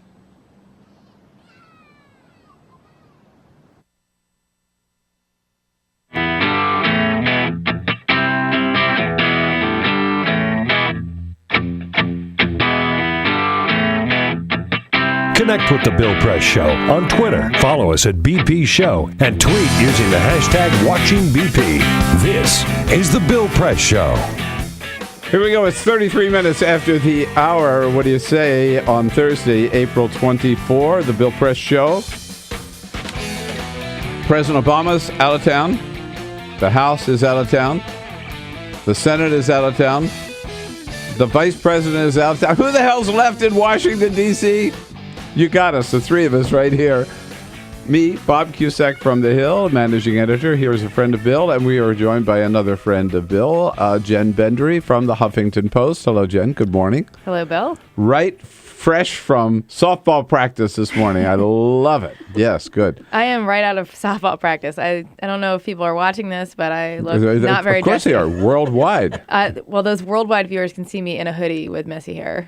No, but we want to see the whole uniform here. So I do have my uniform on. I wore it. Can you So please? I'm not sure. I don't want to rip my earpiece out, but No. this is the press shirts. And All right. Got a roof for press. This I pay for this team, so they have my name on the front. That's right. Team Press. Press 37. Looks great. I love it. Yeah, and it has, I would show you, but Leave my it name's open. on the I back. like it. Yeah. Well, I don't want to rip this earpiece out. Oh, no. Okay. And your name's on the back. My name's on Okay, the back. We'll take it. It's for the Congressional Women's Softball Game, which is June 18th. And it's a great annual game. It's a charity event where it's female reporters against congresswomen, which is pretty unusual. Yeah. And it's we raise money for the Young Survival Coalition, which helps young women who get cancer. And who should we bet on here? The press. Absolutely. The press, absolutely. I really? say this because I'm on the press team and I like to talk up our team, and I'm a great trash talker. But if you look back at our trending record here, this is the 6th annual game. Again, It's June 18th. It's open to anybody who wants to come on Capitol Hill. It's the Congressional Women's Softball Game, if you want to look it up. We have won, I think, since I've been with them, this is my 5th year, we've won 4 out of the 5 games. Look at that, Bob. So it's a pretty good That's pretty good. standing. Got a little streak going. Now, as far as, is it slow pitch? Is it fast pitch? How Oh, does it's it slow work? pitch. It's Senator Gillibrand pitch. Okay. All right. And who are the members of Congress? Senate and House, or just Senate House? and House, Democrat Okay. and Republican. Who are the members of Congress that you're up against? So we've got Senator Gillibrand as the pitcher. Representative Debbie Wasserman Schultz is one of the creators of this whole thing because she also had breast cancer when she was younger. Senator Kelly Ayotte. Republican. Republican. New Hampshire. Ileana Ross-Layton, a Republican congresswoman. From Florida. Sherry Bustos, Democrat from Illinois. Donna Edwards, Democrat from Maryland. Maryland. Right. Who else? Good Grace team. Napolitano. Oh, really? From California. Yeah. Now, Bob, is there a male reporter and male members of Congress? Maybe we should start that. I think you should. Yeah. We can get something started There here. is a congressional baseball game, but that's right. members That's against more- members. yes. Members against members, Yeah. right. That's But why true. not the press taking Getting on? a little Huh? softball, yeah. Softball's a lot of fun. Now, I want to know who are the best trash talk. I would imagine Wasserman Schultz has got to be a pretty good trash talker out there. She's pretty good. I have to give Sherry Bustos some credit because she's pretty snappy. Donna Edwards is pretty engaging. On our team, we've got some good people. I myself pride myself on my trash talk. Yeah. It's arguably my biggest asset on the team. How many practices do you have before the big game? So we have literally 20 practices for one game. Oh my God. And the practices are at 7 a.m. twice a week. Ooh. And that doesn't include the batting cages practices we have on the weekends. If you want to go, you don't have to go every weekend, but people go every weekend. Some people. So it is intense, and it is all for one game. So by the time the game comes, you're ready to play a damn softball game, and then it's over just like that. Yeah, it's amazing. Oh, yeah, that's fun. Well, we raise a lot of money. And Lynn Sweet she's come in direct from softball practice too, right? Yes, She's still a member of the team. I just saw her this morning, and I told her I was coming here to be with Bill Press, and I told Peter, I was like, I can't come this morning. I'm going to be at softball practice, and Peter's like, look, Lynn Sweet comes in her uniform. You can come in too. So here I am. All right. As part of your work, I saw recently this article you wrote about down in South Carolina, a police chief fired. Why? It appears she was fired for being lesbian. In South Carolina. In South Carolina, in a very, Which may very not be small a surprise in South Carolina. Maybe the surprise is the support she's, according to your story, well, right? it's legal, which is this craziest part of all. The story is this woman is the police chief for this really small town called Latta, South Carolina. 1,400 people live in this town, really small. And she was the police chief in the police department there for 23 years.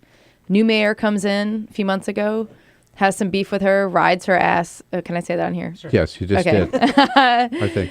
And here we go. He gives her a lot of trouble for months as soon as he comes in, according to her. And then one day comes to her and says, I have 7 reprimands that I'm going to file that you've done, like 7 things you've done wrong. I need you to sign this document to confirm that you've done these things. And she said, wait, I need a lawyer. I don't understand this.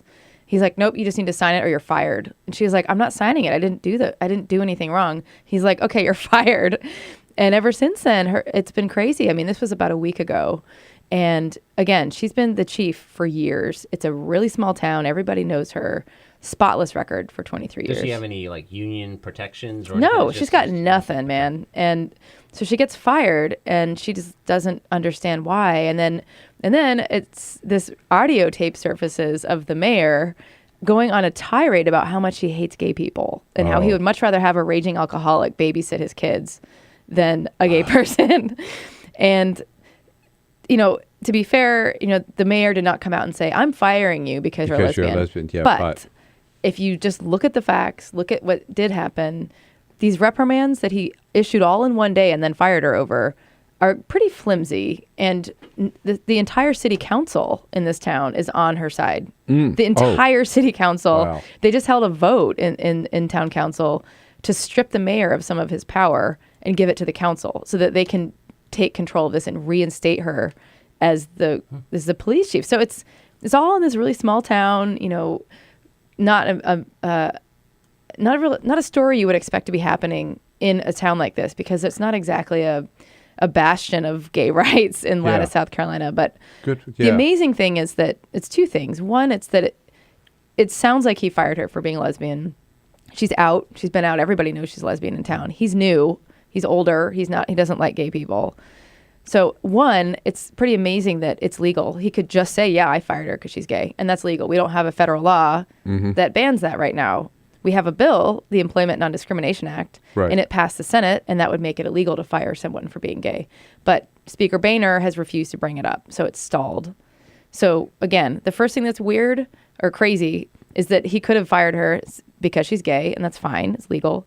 The second thing that's crazy is, like you said, is this town is just rallying behind this lesbian police chief in an otherwise very small conservative South Carolina. So it's amazing. It's 1,400 population? Yeah. I just want you to know, I grew up in a town in Delaware, 1,200. Wow. So, yeah. You know tiny towns. I know. but it was Delaware, not South. And my not South uncle was Carolina. the police chief, and but it was true. And everybody. Was your uncle gay? No. But everybody knows everybody, right? But he was a pain in the ass because he used to stop me when I was out on dates. He would always find a way to pull me. And embarrass me. And you were on dates like nonstop, weren't you? Walking up to the car, with the light and demanding. I said, Uncle Harry, you're doing it again. I don't know how to make the transition here, so I'm not even going to try. I was just thinking maybe this mayor turned out for the kind of guy he is. I want to talk about rancher Cliven Bundy out in Nevada. I don't know whether you guys have followed this story. Mm-hmm. But it turns out, so this rancher who has defied the federal government, refused to pay his grazing fees for his cattle since 1993, owes the government over $1 million a year. A court told the federal government, said, you're wrong, and told the federal government, what you ought to do is seize this guy's cattle. So following the court order, the federal agents come out, and then suddenly all these armed militias show up from all over the country on this guy's side, right? Even though he's been basically stealing money from us taxpayers all this time. And Rand Paul says he's a hero. And Dean Heller, Republican senator, says he's a patriot. And Fox News has made this guy, the American role model, basically, for defying the federal government. I mean, it's pretty scary stuff. Harry Reid, to get it down to Congress, has said that they are domestic terrorists, these people supporting him. What's going to happen here, Bob? That's Harry Reid's style. I mean, he pushes back. He's been asked about it. It's obviously a home state issue. Yeah. But it's become this big cause on the right. And some have said, Tucker Carlson, a conservative, said they should pay what they owe the federal government, making the case, too, maybe the federal government owns too much land. But still, and some people like Paul Ryan haven't gone near it. We've tried to get some responses from it because I think it's dangerous for politicians to defend the Bundys. It just is. Have you talked to any of your members about it, Jen? No, I've just watched from afar, Yeah. and I sit near a giant screen at work where they play this clip where I think it's the guy, Bundy. Mm-hmm. They just show this clip on repeat of this guy riding up on a horse holding a big American flag and looking really defiant. And it's like, what is going on over there? Right. Who rides? I mean, it looks like it's out of a movie. Well, so let me tell you the latest. So this Bundy now has gone to his head. I'm a hero. He holds a news conference every day. Yesterday, there was only one reporter and one photographer. The reporter happened to be Adam Nagorny from the New York Times, one of the best reporters in the country. And so Bundy is just pontificating. And he started talking about race. Here's what he said. I just want to play this. We'll get to your reaction on the other side. He says, I want to tell you one more thing I know about the Negro. And he talks about he was driving through a housing project in North Las Vegas, and he sees all these people standing around the front door of this house. He calls it a government house. It's just a residence, a home. And they have nothing to do. They don't have nothing for their kids to do. They don't have nothing for their young girls to do. And because they're basically on government subsidy, I'm quoting this guy, what do? They abort their young children. They put their young men in jail because they never learned how to pick cotton. And I've wondered, are they better off as slaves picking cotton and having a family life and doing things, or are they better off under government subsidy? They don't get no more freedom. They got less freedom. This is Rancher Bundy. This is Rand Paul's hero. This is Dean Heller's patriot. You got to be careful who you embrace around here, right? I'm surprised there's only one reporter there. I mean, that's pretty. What else is going on in Nevada? There'll be more the next time. Yeah, exactly. I can't believe he said that. I did not hear this. Yeah, there he is. Why was he even talking about race? He just sounds like he just started talking because he's an idiot. That's horrible. Yeah. Why does? Yeah. And so, by the way, the New York Times called Rand Paul and asked if he had any comment. And Rand Paul was suddenly unavailable for comment when it comes to. All right, here with Jenn Bendery and Bob Cusack. Your comments about Rancher Bundy, 866-55-PRESS. This is the Bill Press Show.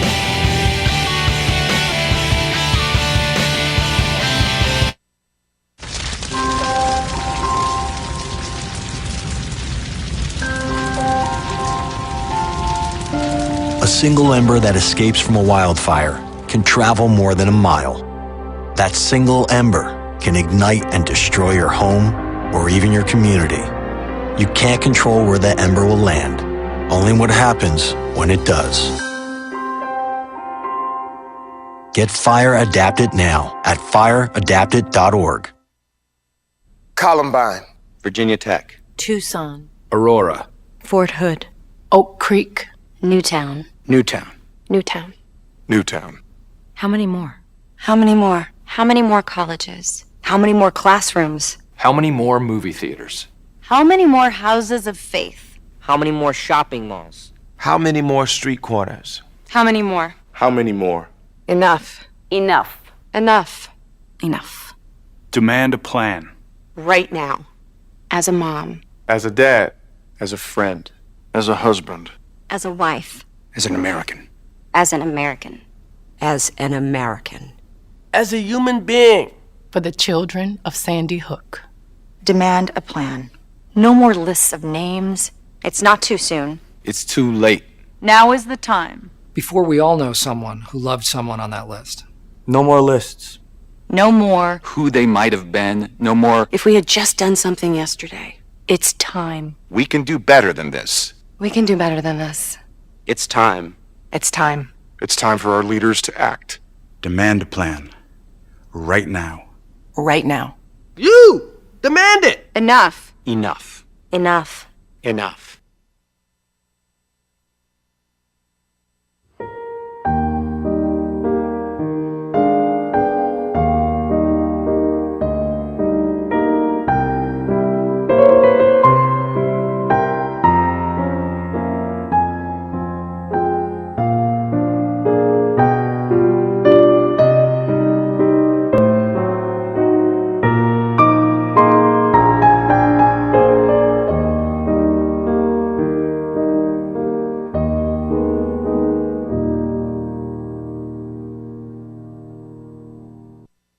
None of us would want to be told we can't marry the person we love. As Americans, we believe in freedom. That's what I fought for as a Marine, and that's what we believe in as Republicans. Freedom means freedom for everyone. I didn't used to understand the importance of same-sex marriage, but after learning my brother was gay, I wanted the same rights for him. He was the best man at my wedding, and I want to be the best man at his. It's only fair that Calvin should have the freedom to marry the person he loves, too. It's time for marriage.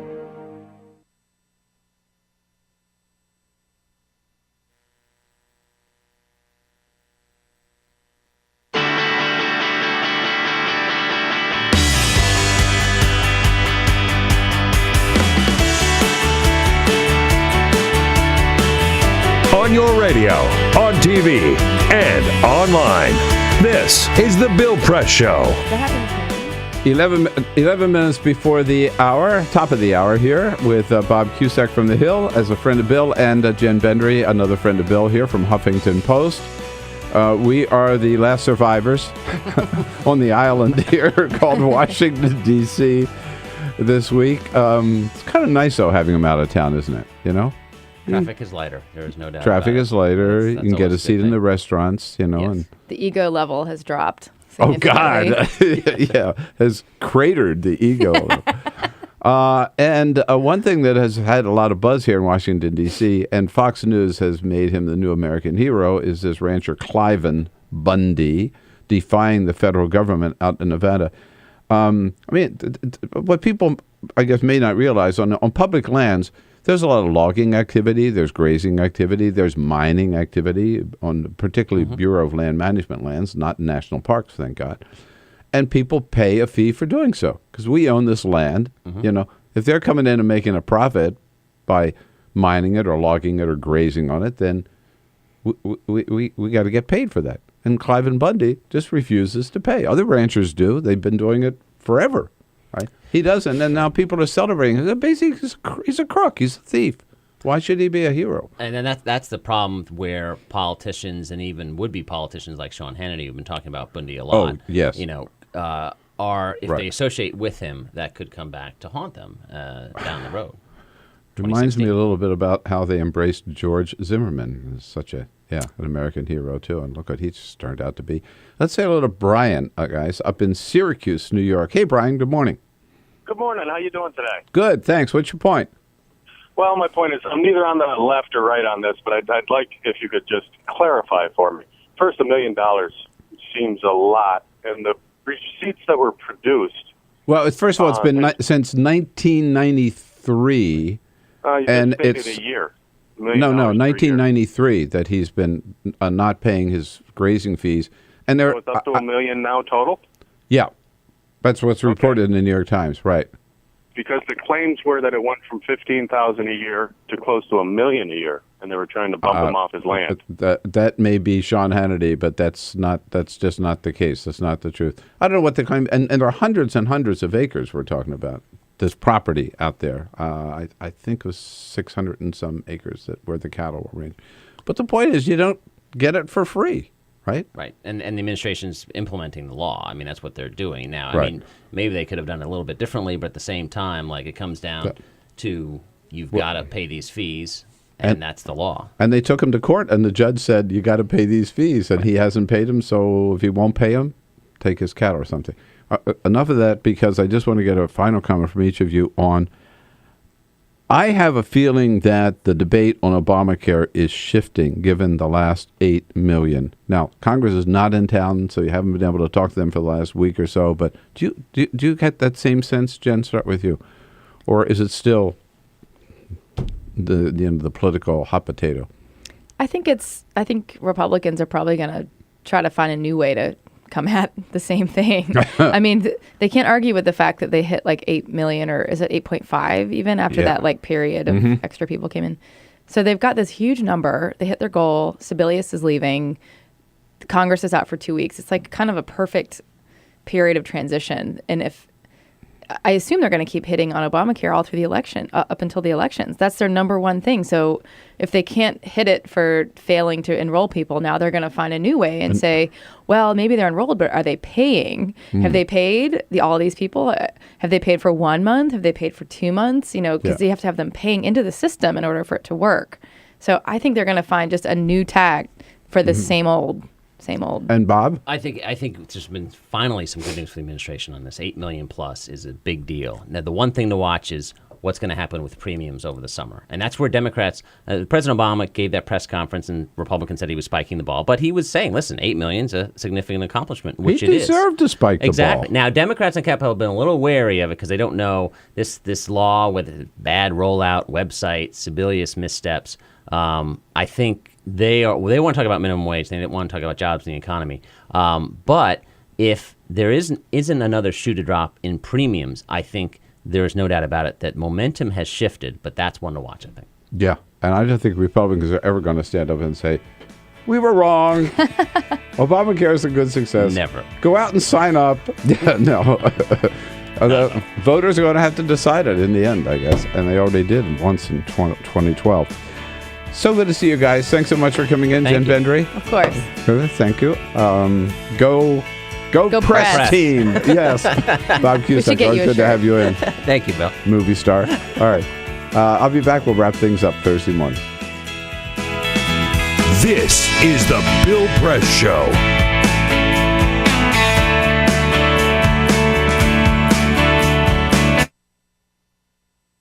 It is possible to read the history of this country as one long struggle to extend the liberties established in our Constitution to everyone in America. In other words, who, according to our laws and culture, gets to be considered a person? The law creates legal personhood, and movements create law and change culture. So, how have the courts passed laws to shape our culture? That history goes way back before Citizens United. 1819, Dartmouth College versus Woodward, Supreme Court case, turned a corporate charter from a government-granted charter to a contract. This ruling gave corporations standing within the Constitution. 1886, Santa Clara County versus Southern Pacific Railroad. Though the court did not rule on corporate personhood, the decision was subsequently cited as a precedent to hold that a private corporation is entitled to the same 14th Amendment rights of due process and equal protection as human beings. This makes it impossible for us to make laws that treat local businesses any differently than giant multinational corporations, even if their business practices are deemed to be harmful to workers, the environment, and communities, or if they have a history of violating the law. Hale versus Henkel, 1906. The court granted corporations the Fourth Amendment search and seizure protection. Dodge versus Ford Motor Company, 1919. The Michigan Supreme Court says the business corporation is organized and carried on primarily for the profit of the stockholders. Stockholder primacy is established. The purpose of the corporation, according to the court, is no longer to serve the public good, as it had been. It is now to maximize profit for shareholders above all else. Pennsylvania Coal Company versus Mahon, 1922. Corporations get the Fifth Amendment takings clause, meaning if you pass a regulation that impacts a corporation's ability to make a profit, that is deemed a taking, and they can sue for the right to future profits lost. This creates a chilling effect, and local and state governments become much more hesitant to pass laws in the public interest for fear that corporations can claim loss of potential profits that cities and states will be on the hook to pay. Buckley versus Vallejo, 1976. The Supreme Court rules that spending money to influence elections is protected under the First Amendment, in effect saying that money is speech. Citizens United versus Federal Election Commission, 2010. Today, the Supreme Court of Chief Justice John Roberts declared that because of the alchemy of its 19th century predecessors in deciding that corporations had all the rights of people, any restrictions on how these corporate beings spend their money on political advertising are unconstitutional. The court's ruling threatens to undermine the integrity of elected institutions across the nation. It's a rejection of the common sense of the American people.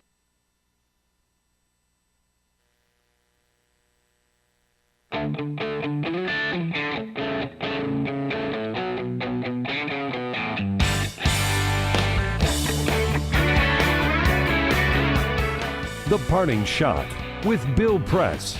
This is The Bill Press Show. Well, we are out of time for a parting shot today. Just time to say thank you for being with us. Just time to say thank you to Gray Ogburn for being here today. You had a good time. This is We'll be The back Bill tomorrow. Press See you Show. then.